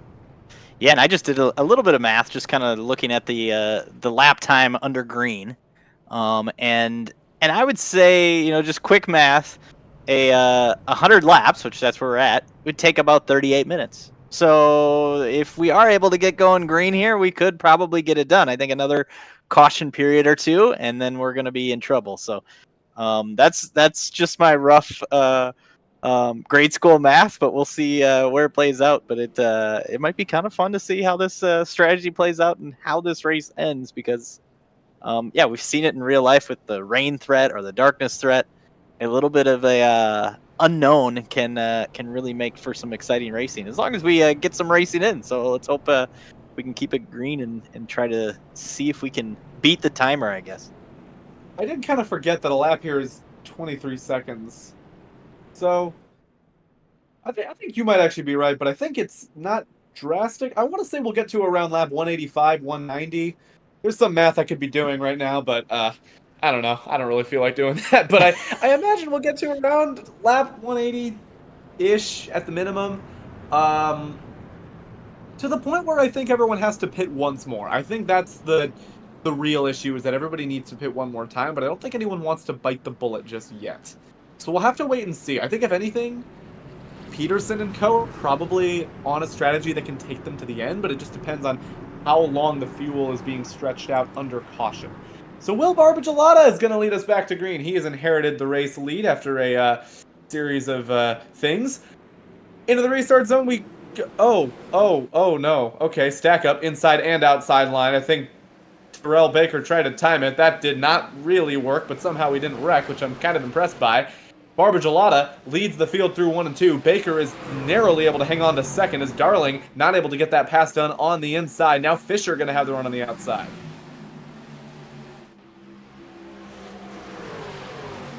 All these Fisher's lost back in line. All these trucks on the same kind of strategy here have been staying out now for the last about 30 laps. Now here are some of these trucks that have a little bit fresher tires, and then we see Peterson and Duda trying to get back up there. On their the freshest Matt Durr tires. Who has, they have the freshest tires, but it's Matt Durr who has the fresher tires out of this top 10. He's been on the stint for about 18 laps. Give that an advantage of 13. Now, out of turn number 4, you see Darling try to cross over the 64 of Fishers. We are 3 wide behind, just barely, but I think we all made it through the corner. Like I said, these drivers are getting aggressive. They know that they're on a time crunch. Contact out of 2, and there goes Tony Manji. spinning down the back straightaway, tumbling down the back straightaway. The caution is back out. Okay. And Manji was Wow, behind. we're in this wasting no race. time going to replay. Oh my god. Jeff's got a lot of practice with throwing it to replay, but yeah, Manji is he finally got back into this race. I think a free pass or two at least tonight. Looks like he's stuck between Peterson and Madalinas there. An accordion on the backstretch, looks like. Yeah, I want to say you're right. I just think he got kind of sandwiched. Oh, I shouldn't say sandwiched. I'm hungry. Oh, no, I'm hungrier. Yeah, Manji just got turned by the 7, but I don't think Madalinas really could do anything there because Manji was being checked up by the 71. Oh, hey, we have pit stops. We have something happening. Ashton Lawson is coming down pit road, but it looks like he's the only one coming down pit road as everybody else elects to stay out. And we look at Tony Manji spinning in. It's quite a nice-looking wreck, to be honest. Just elegantly spinning down the back. Sorry, Tony. You probably was too elegant for you. Anyways, Ashton Lawson's pitting. This coming with 95 laps to go in the race. A couple of other guys electing to come down as well. Ross, what do you make of that? Yeah, if it was me, I think and I've run this series for many seasons, and I was always for the alternate strategy. And one of the things that would happen in one of these races where you have a lot of cautions is I would get to the point if I don't have track position, I'm in the back, I'm almost pitting every caution to at least fill it up full of fuel. Maybe not take tires because you are limited to only a set amount of sets of tires, but just have it where if it does go green, you can go the furthest. And with this timer situation, maybe that's not a bad idea. If you are one of these trucks in the back, you could potentially just make sure you got full fuel, so that way if it does go green, if it ends in the middle of a green flag pit stops, you're the one that can go the furthest and maybe steal a top 10, steal a top 5 finish. So I think that's not a bad strategy at this point, because we don't know when this race will end, and if you're trying to get a good finish, it might be your only play at this point. I agree, and actually you bring up a good point. There's no guarantee that you either will or won't make it. You could very much end up in a situation where you're kind of saving to a nebulous amount of time, and I realize that's kind of a strange concept for an oval race, but we could put ourselves in a situation where, I don't know, the timer allows for 50 more laps of racing. You have 49 laps of fuel. How do you save when you don't know when the last lap is? The answer is you try your best. Yeah, and some of that number I was getting at, we're now going to be probably closer, I guess, with my grade school math of for sure running out of time in this race at some point. So it's it's definitely going to be a moving target. Yeah, I mean, this track is fast, but the pace laps aren't. I don't know if this is normal at tracks because I don't usually pay attention to pace lap times, but a lap under green here is about 25 seconds. A lap under caution is about a minute and 25 seconds. So there's a minute extra that we're running under caution, and there's some algebra that you could do there to figure out what that means in terms of how many laps of racing you lose for every lap of caution. I'm not going to do that. I'm not going to open Desmos for an iRacing broadcast, as much as I kind of want to. But the point being that you lose laps, right? You're running about... actually, I can do this right now. Let's see. 25 seconds in a normal lap. That's caution takes about 3.5 times as much, basically. So you're losing roughly 3 laps. I don't think that's perfect math. I was never the best at math, but... roughly 3 laps of caution of racing being burned.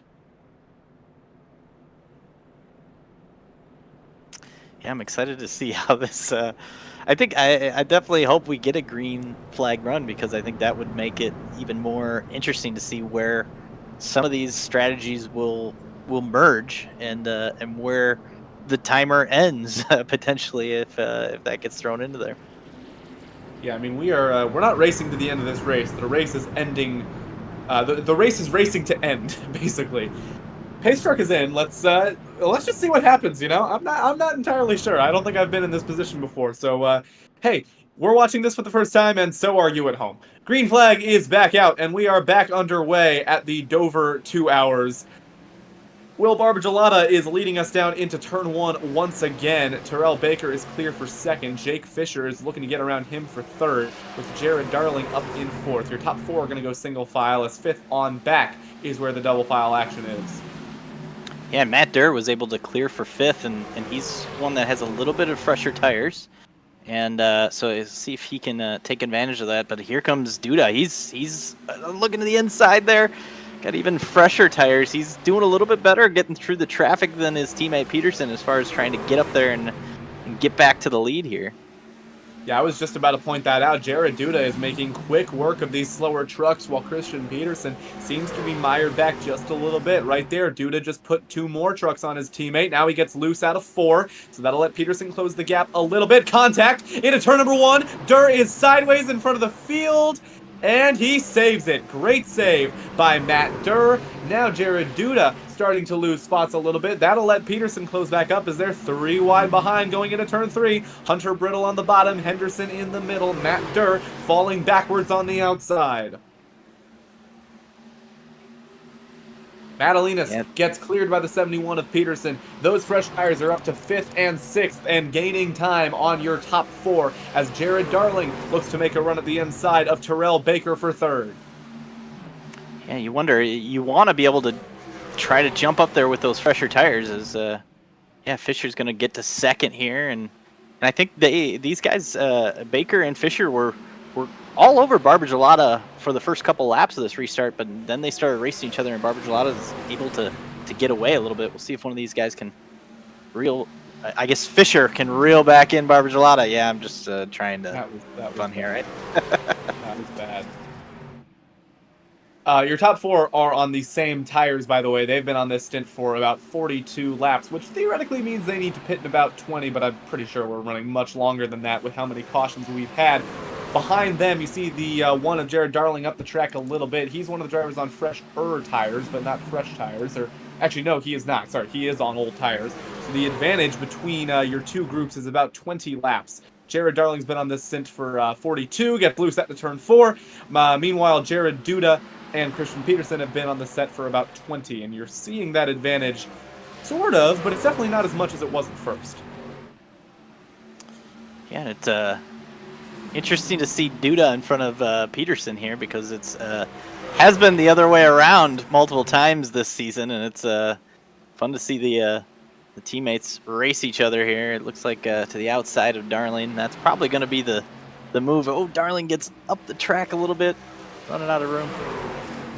Yeah, Duda found a nice gap to the outside of Darling, was able to sneak by. That'll move the 53 truck up into 4th with his teammate Christian Peterson close behind. You'll notice Peterson is running a little bit of a higher line, trying to get the some clean air on the nose there, as Darling and Madalinas are side by side out of turn 4. Madalinas moves up as well.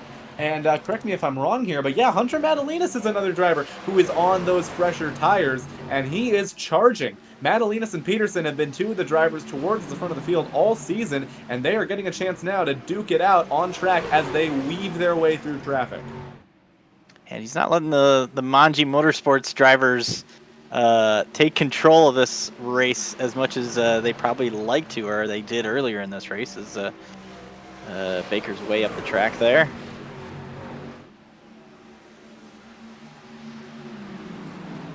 Yeah, those 3 are kind of moving in tandem as they get closer and closer to the front of the field, but they've got a little bit of ground to make up. About 0.6 of a second into the wall goes Christian Peterson. That is going to let Hunter Madalena smell blood in the water. He moves to the inside, side by side for 5th, 4th, for 4th. Yeah, that top lane, it's pretty easy to kind of play defense even when you make a mistake like the 71 did. He's going to have a little bit of a run on his teammate now. Yeah, Peterson turned that mistake into an advantage. He moves to the inside of Jared Duda, and unlike Hunter Madalinas, Christian Peterson is able to get the pass done, move the 71 truck up into 3rd place. The dominant force here at Dover is looking to get back to the throne. Christian Peterson is up to 3rd.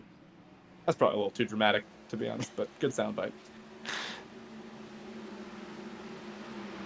closing in on a half hour to go here, and I think again, grade school math. I think you're going to want to get less than 25 minutes to go, and you pretty much would be in a window as far as timer. If we were running green to the end here, and we finally are.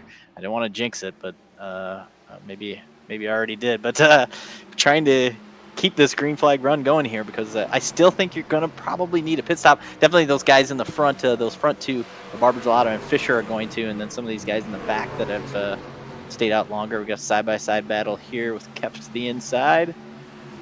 Well, to do a little bit more grade school math, it's maybe a little physicist math. I've heard they do a lot of rounding. Let's say we're running 30-second laps. We're running 25-second laps, but trouble from straightaway. Jackson Sims into the outside wall, collects Ashton Lawson into the inside wall. The caution is out again. You jinxed it. Yeah, I did.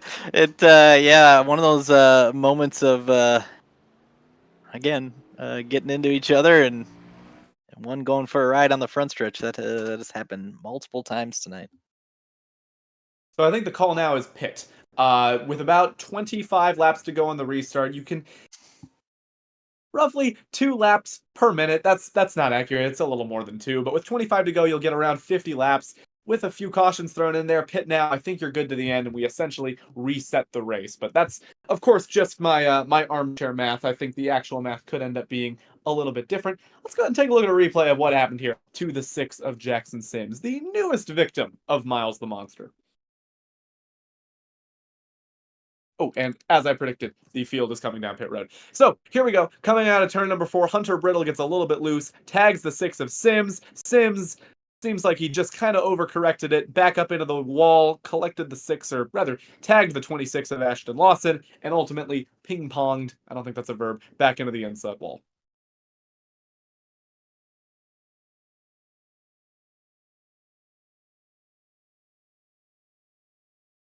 Get one more look at it here. Oh, actually, no. My initial judgment was wrong. Looks like Sims saw the 10 hitting the wall, backed out to avoid it, and ultimately got tagged by the 92 of Michael Senzi, and that is what sent him to the inside, not an overcorrection. Yeah, it looks like Lawson got maybe just a little bit of a pinch to the wall, nothing terrible, and then I think maybe Cody Miller was in that too, and he's had a little bit of a rough night. He's able to get back in on the lead lap. I think he was down a lap earlier, but yeah, with pit stops, we had a few stay out, and the 63 of Eric Kept is gonna roll the dice here. Looks like he pitted, I don't know, maybe 25 laps ago or so. So with him staying out, looks like Ashton Lawson and Evan Snyder are also gonna try this. Maybe hoping that timer goes down faster than normal. I'm not sure. We'll see. Yeah, I mean, it's a strategy. I respect the willingness to roll the dice a little bit. I ultimately think tires are going to matter a little bit too much here for this track position to mean anything, unless we get enough cautions that there is no opportunity to make passes. I don't think we're going to have that. I think you'll have enough kind of 1 to 2 lap runs to kind of use those tires to your advantage, but hey, might be worth a shot. It'll put the field in the hands of Eric Kept as we go back green, and what I'm more interested in is that it kind of creates a unique scenario for the drivers that are on fresh tires, because they're not just racing each other now. They have to work their way through traffic. I would have figured it would be a complete reset, but we're in a little bit of a different position now. Yeah, it's really just going to come down to, and now the other interesting part is when we look at the drivers with tires, we've been looking at Peterson and Duda and Madalinas. And this reset gave Barber Gelato the opportunity to keep his track position and jump on the same tires as those trucks. So he's going to be in front of those trucks, which will be interesting to see if he can lead this strategy. But yeah, we saw some great racing between Duda, Madalinas, and Peterson. Throw in Barber Gelato as those trucks try to get back up to the front here on the fresh tires. It'll be fun to see if they keep it clean and give us a show here. Yeah, I mean, Will Barber Gelato, I can't really decide if this helps him or if it hurts him. My instinct is to say it helps, because before I think he was sort of a sitting duck.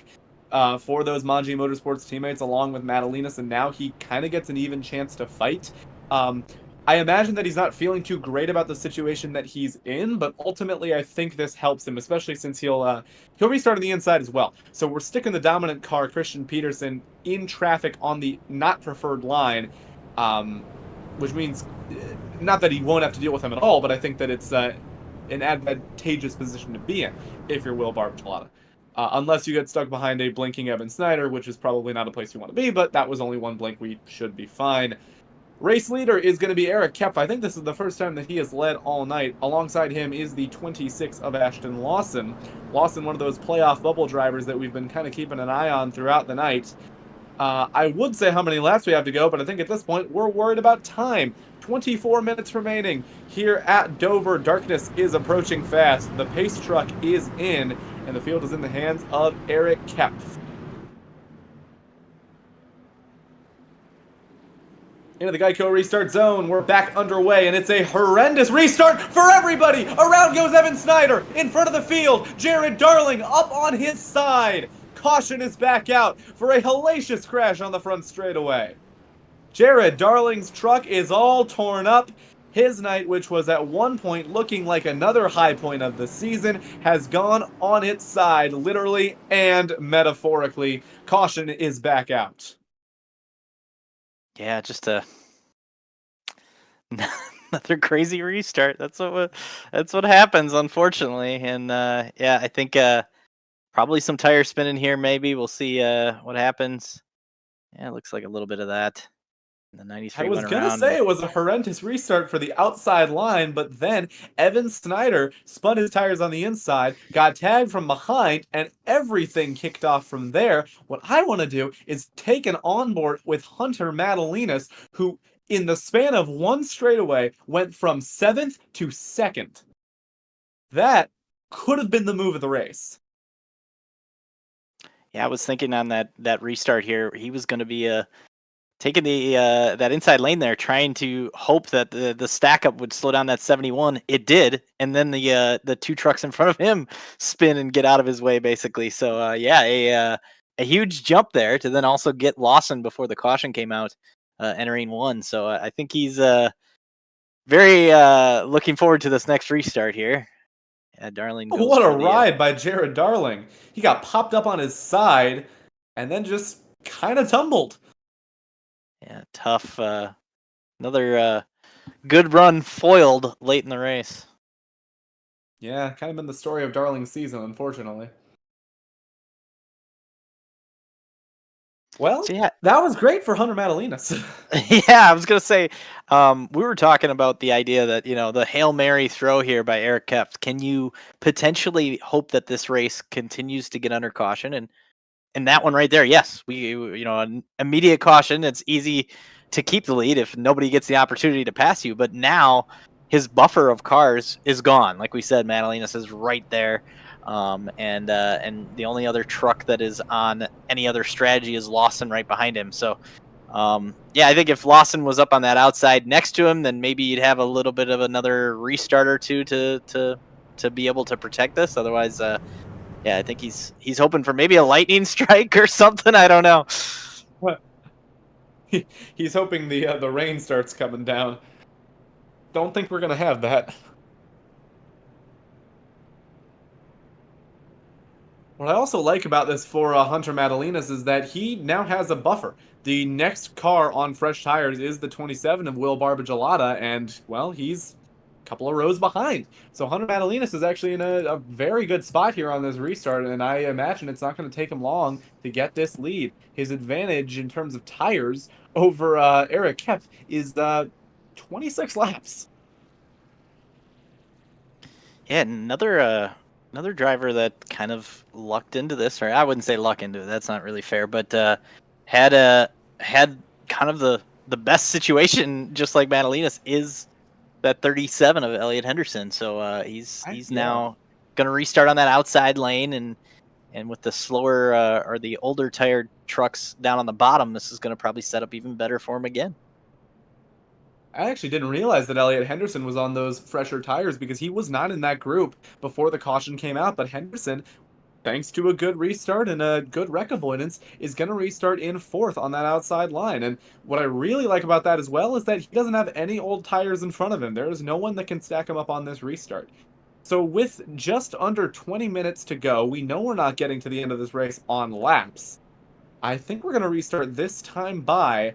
I'm very interested to see how this plays out, because I think Hunter Madalinas could be able to drive away with this, but we don't really know what kind of short run speed Elliot Henderson has, because we haven't really seen him in this position yet.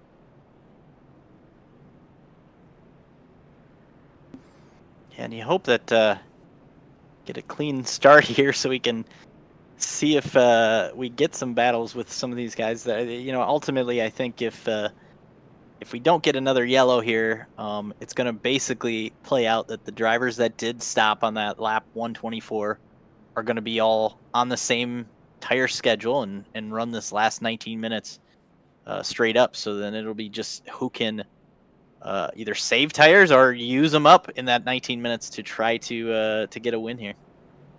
Yeah, you got to wonder if right now is when we could get that green flag run to the end. I mean, it's definitely possible. I've seen worse races turn clean at the end, so you never really know what's going to happen, but I don't think you can go into that with that intention. But every once in a while you see a guy decide to save tires at just the right moment, so you never know what's going to work out. We're just going to have to wait and see.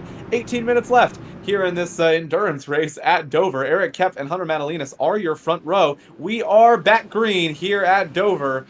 I feel like that's been the saying of the night. Eric Kepf on the gas leads us down. The land rush towards turn 1 is on. Madalinas hanging on the outside of the 63. There's the move, and Hunter Madalinas to the point for the first time tonight. Barbershalotta trying to get to the outside of Kepf. Now he's going to go the middle. Kepf is going to get way up the track. Going to be just a matter of can he... Oh, there he goes, Terrell Baker, spinning out of turn number 4. Back up into the track. The caution is out again at Dover. 17 minutes, 50 seconds to go. I lied. We're not getting a green flag run. Sounds like driver chat. Heller is saying that the 8 maybe clipped the apron, and Heller in the 11 kind of wasn't able to get checked up in time. Yeah, it looks that way. He apologized to the 8. I would corroborate that statement. Yeah.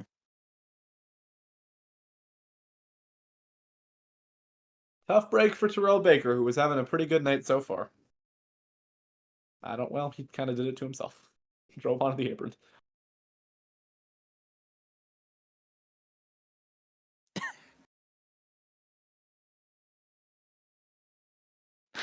I don't really know what that was in reference to be honest.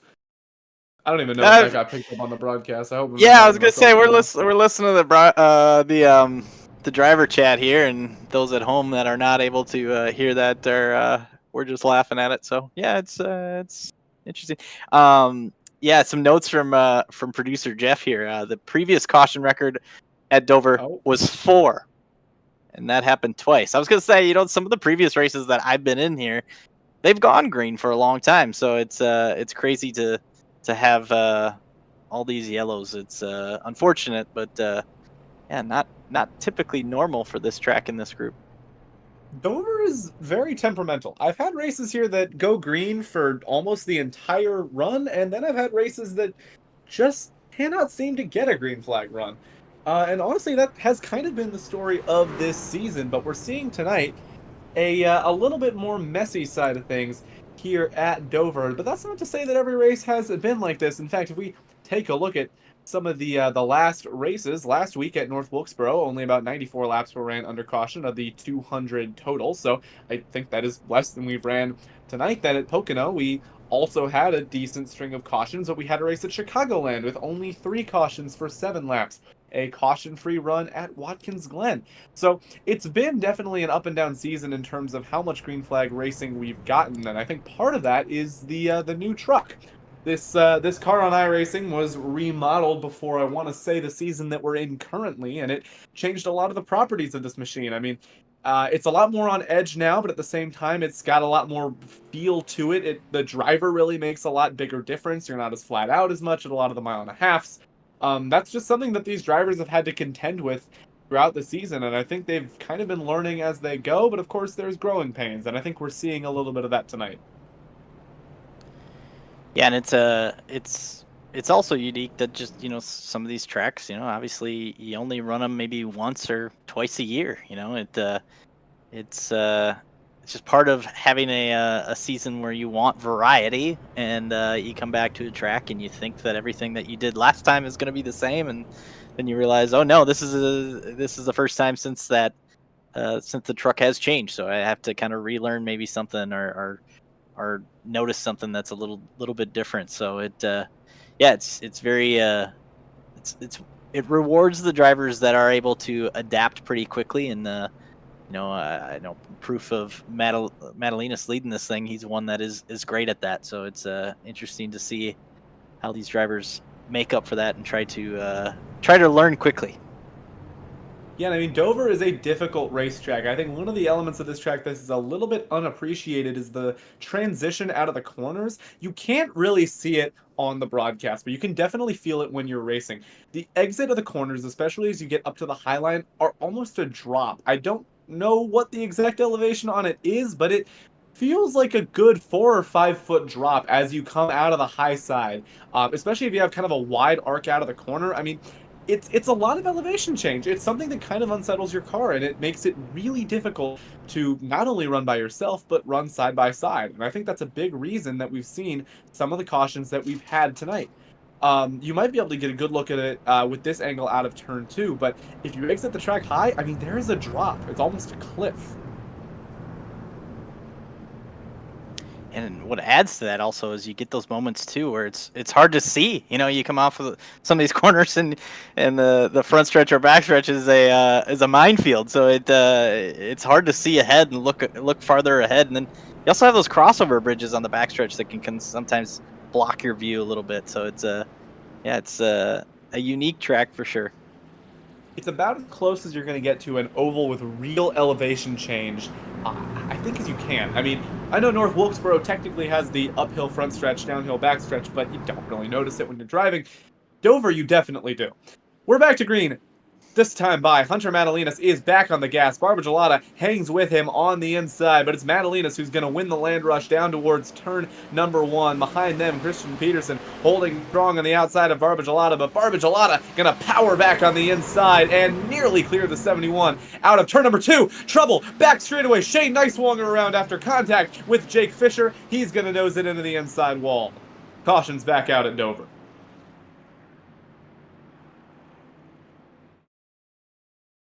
Not much this time left it's to your pole say. sitter who goes around. Yeah. I'm trying. This time it's your pole sitter who goes around. It's not been a good night for Shane Nicewonger. After starting on pole, it's really been all downhill from there. And wow, Jake Fisher kind of just drove right through him.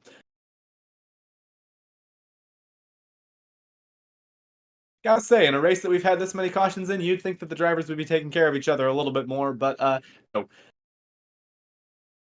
Take another look at it. Yeah, that's not good. That's not good at all.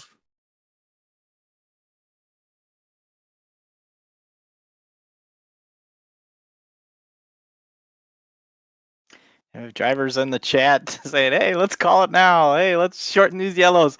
Lots of definitely upset or frustrated drivers, I would say.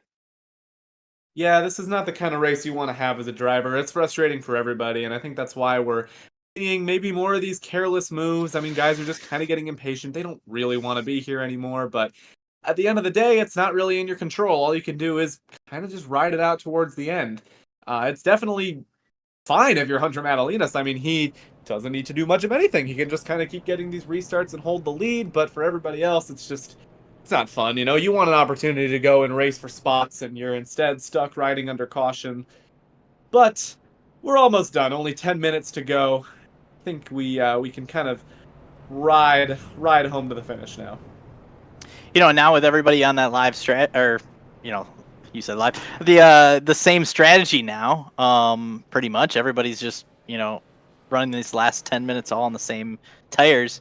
I'd love to look at that live point standings if we see where we're at now after things have kind of shaken out. No, nobody falling back farther because of the strategies or anything. So obviously our points leader leading the race. That's not going to change anything up near the front. But as you see, Elliot Henderson running up in that top 5 right now. He's sitting in that 10th spot. So yeah, this is it'll be interesting to see if this stays the same here. It shouldn't change too much unless any of these 10 get into an incident here, but in this last handful of minutes. Despite the fact that this race has been messy from start to finish, we've had a decent amount of genuine playoff shakeups here. Elliot Henderson is among them. He came into this race below the cut line. He's going to leave on top. Right now, he has a 3-point advantage over Matthew Weeks, so if he can just hold that 4th position or maybe improve on it a little bit, then Elliot Henderson is in for a good points haul. Meanwhile, Matthew Weeks is going to have a little bit of work to do as we head into Darlington next week. Oh god, we're at Darlington next week. 2 weeks. Well, I think there's an we'll off deal with week in that. there too. So. Oh, okay. 2 weeks for these guys to regroup, take some racecraft lessons, and remember how to not wreck. Sorry, probably being a little bit mean, but yeah, we're gonna go back going here. Hunter Madalinas has the race lead. He will probably win this race unless anyone can, if we can get a green flag run and maybe someone can get a pass done on him. We'll have to see. But as of now, it's looking like Hunter Madalinas has one hand on the trophy, one hand on the steering wheel. Pace car is going to make that left turn onto pit road, hopefully for the last time, but hey, I doubt it. Coming back to green this time by, it'll be Madalinas and Barbagelata, your top 2. Elliot Henderson lines up on that preferred line on the outside. He can try to roll into the start here. We'll see if he has anything for your leader. Green flag is back out. Hunter Madalinas is rolling down towards turn number 1. He's already put a car length on the field. I'd be interested to see if Peterson can clear Henderson here, and if he has, makes any quick work of Barbagelata, he may have a chance to get to Madalinas. I think he's definitely been running a little bit quicker with clean track, but not by much. And Caution's out. Caution's out. Another yellow. 2 trucks in the wall in 3 and 4. Eric Kepf and I believe that is Rod Fasnaugh have brought out your 278th yellow of the night. Hunter Madalinas does still hold on to that lead. That was not a good restart for Elliot Henderson, who lost. Actually, he didn't lose any spots, but he didn't gain any that he maybe could have been able to. Peterson's now up to 3rd. What? Sorry, that's not very a professional analysis. I'm just not sure what happened there. It looks like Fasnaugh just kind of drove into the side of Eric Kepf. I might need to see a little more context on that. Ross, your take? Yeah, that's one of those. If you push down on the driver to your inside that much, at some point you're both gonna just go to the right, and maybe more of a right hook too, and not on purpose, but definitely, just poor judgment as far as the difference between the 2 lanes there. I mean, I guess that's the attrition factor, It's hey, it's later than these guys are used to racing. We've had one of the messiest races of the season. No one really wants to be here anymore. I think that these drivers are getting tired. They are making mistakes. They're making careless moves like that. They might not be all too worried about their finishing result. They might just want to get to the end of this race, and we see moves like that as a result. Still 6 minutes left. I believe we're going to have 1, maybe 2 more attempts at a green flag finish here, but if we get another caution, I think we might just ride this thing out to the end.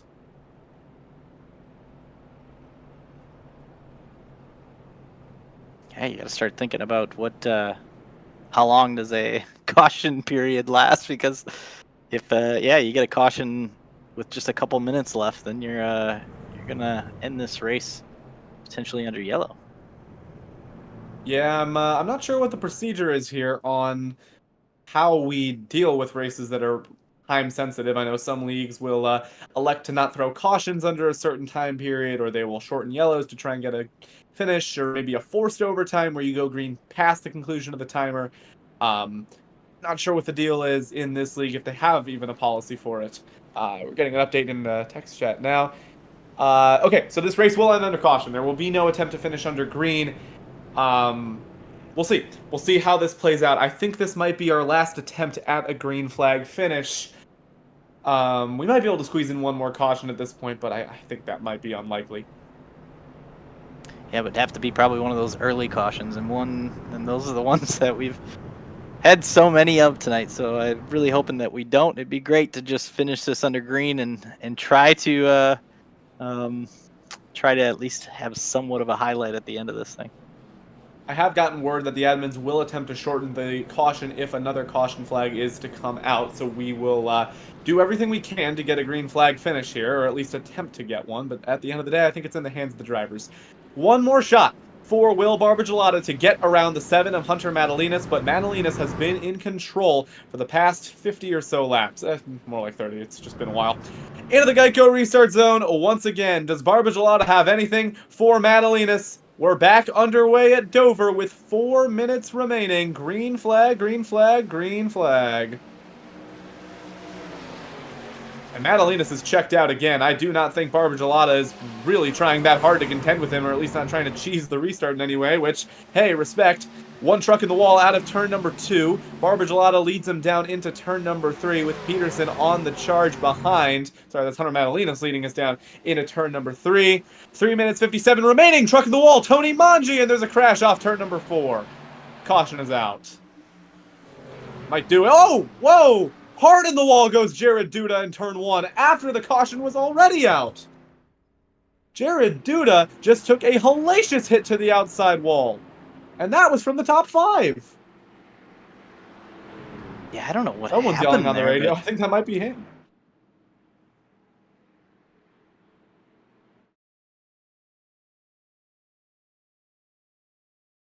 That might even have playoff implications. Jared Duda was almost safely in, but he didn't have that much of a cushion. We'll take a look at a replay and check out what happened, because it started in 3 and 4 with Manji, one of the trucks involved. It continued in 1 and 2.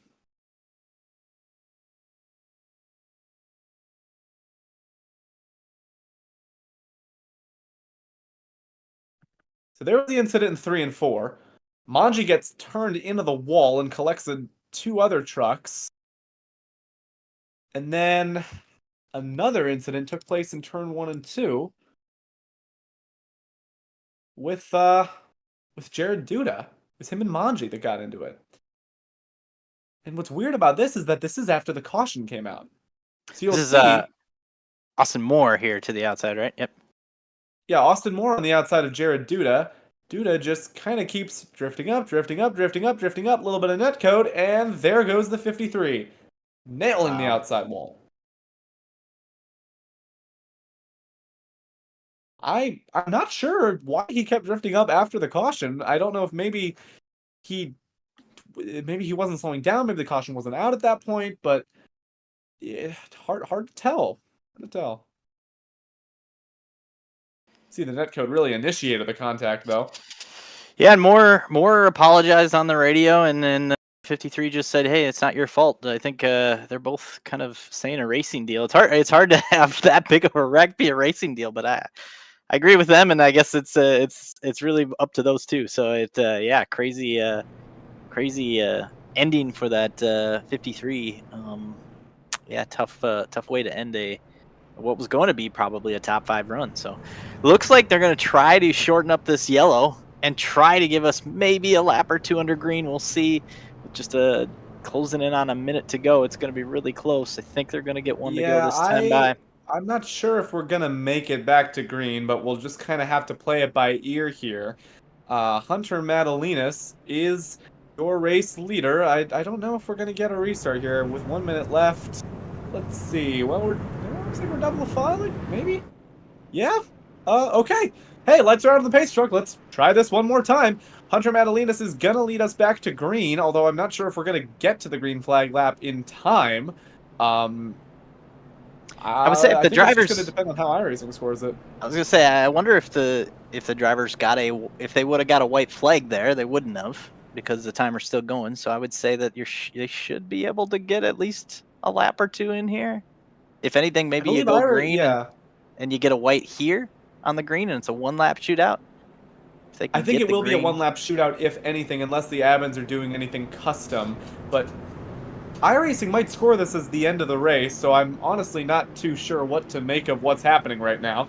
I am going to call this like it's a restart, but this could be the end of the race. So either Hunter Madalinas is going to pick up the green, or he's going to pick up the checkered flag. Either way, we're going to find out in a couple seconds' time here. Pace truck is in. Madalinas has control of the field. We're coming off turn number 4 now. All right, here we go. One lap to decide it. Madalinas back in the gas. Coming to the line. Green flag is back out. No checkered flag. So this is going to do it. Down in turn number 1. Hunter Madalinas leads. 1 lap to go here at Dover. Barbagelata clear of Henderson for second. Will he slide up? Not quite.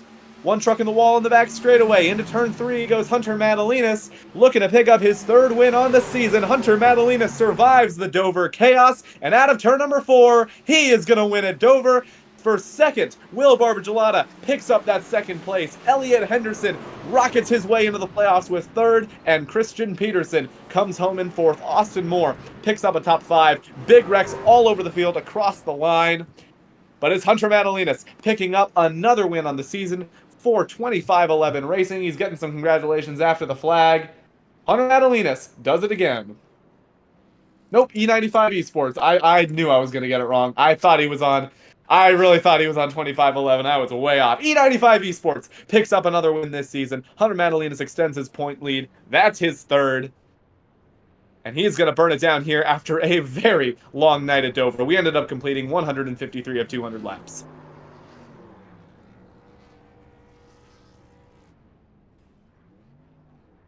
Well, if we go back to Dover next season, maybe it'll be a 150 lap race instead of 200. But yeah, no matter what, Madalinas is able to get the win, and yeah, I think a lot of drivers probably a little frustrated about how this one went tonight, and yeah, one that is a tough one for the record books, I guess. And we have Hunter Madalinas with us here in the booth already. Hunter, it's your 3rd win on the season. Probably not your favorite race of the season, but hey, you were able to hang on for all of those 153 laps, 2 hours of racing. How hard was it to manage the attrition out there? Yeah, it was hard because strategies swapped over. It went from being a laps race to a timed race, so that really changed everything. And it was just kind of making sure I was able to avoid all the wrecks. I was kind of got turned there in one of those cautions, but we were able to just kind of keep ourselves up there with Christian, with Duda, and then we got ahead of them when it was necessary, and we were just able to hold them off. Yeah, and Hunter, whether it's been through some luck, through some strategy, or through some pace, probably a combination of all 3, you and that number 7 team have been rolling towards the regular season championship. You came into this race with a 34-point lead. It's going to be even bigger after tonight. What's been clicking for you this season?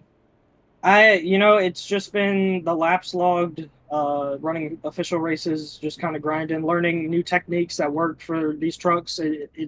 I feel like ever since this update hit, I've been able to kind of click with the car, and it's really allowed me to kind of be up front at every race. Yeah, definitely. And one other thing we want to hit on is that Dover can be quite a changing racetrack. The groove can move around sometimes. Were you able to experiment at all with different lines out there tonight?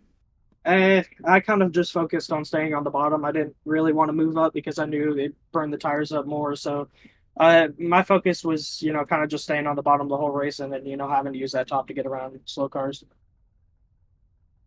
Yeah, definitely. Hunter, it's another win for you on the season. Is there anyone that you want to give a shout out to?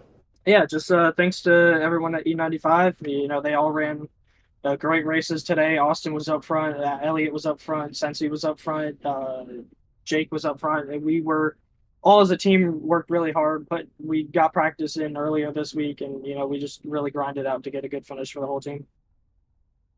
Yeah, awesome. Definitely a good result for you and all of your teammates. Hunter, we're going to let you go, but congratulations on your 3rd win of the season. Thank you, guys.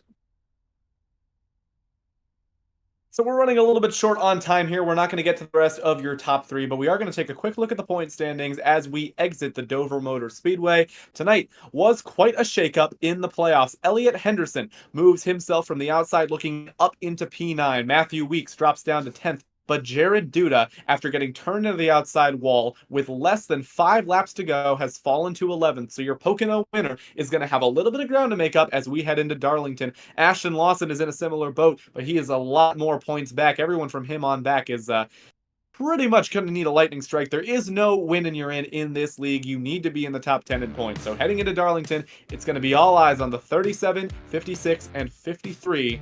2 weeks from now at Darlington, it's going to be all eyes on those 3 drivers as they race to make the playoffs. Hunter Madalinas walks away with another victory. It was a walk-off win tonight at Dover. 49 points is the advantage. He extends that lead over, I believe that's Chris Heller, who was in second. So his march to the regular season championship can slow down to a leisurely stroll now. He's got it on lock. Let's go ahead and take a look at your full results. Hunter Madalinas wins after starting from 8th. It's his 3rd win on the season for E95 Esports. I got it right this time. Will Barbagelata comes home in 2nd. Elliot Henderson with a strong run in 3rd. Like I said, he moves himself up into the playoffs with 14 spots gained on the night. Christian Peterson, he dominated the early goings of this race, but fell back. He was eventually able to rebound to 4th, and Austin Moore picks up a solid top 5 after starting back in 22nd. Christopher Heller comes home in 6th, and Matt Durr comes home in 7th. Jackson Sims rebounds from a late race spin to finish in 8th. Jake Fisher has to settle for 9th after some controversy late in the going, and Spencer Owens is going to round out your top 10.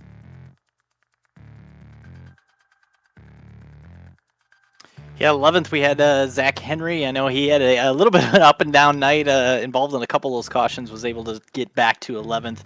12th, Hunter Brittle, and then 13th you have Caressel. 14th, Michael Senzi. 15th, Shane Neiswanger. I know it was an up and down night for the pole setter there. He had a chance to maybe stay up in that top 5, but then got involved in a couple incidents. Another one that was involved, almost all of them were involved in some kind of incident at some point, with Tyrell Baker in 16th. James Shiflett, he was involved in one of the early cautions and still survived with a damaged truck to finish 17th. Same thing for Aiden DuPont in 18th. We talked a lot about Jared Darling and the good run he had going early in the race, and then ultimately having some bad issues later. And then same thing kind of for Tony Manji, who rounds out the top 20. And going ahead and taking a look at your 21st through 30th place finishers, this is where we start to see some of the droppers from this race. Evan Snyder, who joined us for a previous interview, comes home in 21st. Cody Miller with a, I'd say up and down, but it was pretty much just down. Knight comes home in 22nd, followed by Rod Fasnaugh with actually a pretty decent finish for that 4 truck, finishing in 23rd. Jared Duda catches a tough break towards the end of the race, finishes 24th, 4 laps down, and drops out of the playoffs. Ashton Lawson, not able to close the gap to the playoff cut line, comes home in 25th. Eric Kepf, 26th. Brett Kingcott, 27th. Lewis Woodall, after putting together a great run up inside the top 10, falls back, has to settle for 28th. Paul Witt comes home in 29th, and Robin Durr comes home in 30th.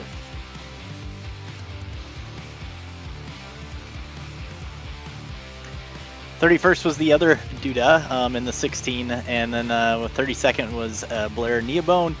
33rd, Gavin Fitzgerald. Matthew Weeks, tough night, falling down close to that cut line, or just out of the cut line now, in 34th with a 34th place finish. And then Henry finishing out in the 35th spot.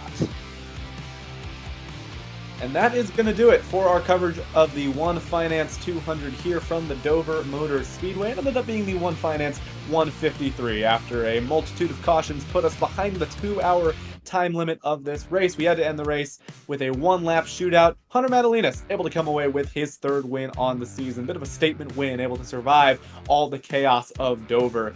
It was certainly a wild night filled with cautions, almost a couple of flips, and some very exciting racing towards the front of the field. Ross, any final thoughts on this race? Yeah, I think it's a unique situation, I guess, with the timer coming down to the end. I think that's something that you never know. It's gonna maybe happen once a year, but it's something that you have to be aware of, and at least some of these drivers got to experience that. That's I guess the only plus that I can take from this. But otherwise, hopefully a lot of mending some relationships this week in the series, and we can get back to some great racing at Darlington. I think that's typically a fun track for this group, and set us up for a playoff chase once the checkered flag falls at Darlington. Yeah, Darlington for sure going to be one to look forward to in 2 weeks' time here on Split Second TV. The Great Lakes Truck Series march to the playoffs rolls on to Darlington, where we will iron out who are going to be the 10 drivers competing for the championship. But first on Split Second TV, this Thursday, the OSRL Premier Series takes on Kern County for Race 3 of Season 8. So make sure to tune back in here this Thursday night for some short track racing action. For myself, Ross Brockman, producer Jeff Johnson, and the entirety of the Great Lakes Truck Series, that is going to do it for our coverage from Dover. Thank you all so much for tuning in. We will see you all for this series in 2 weeks' time at Darlington.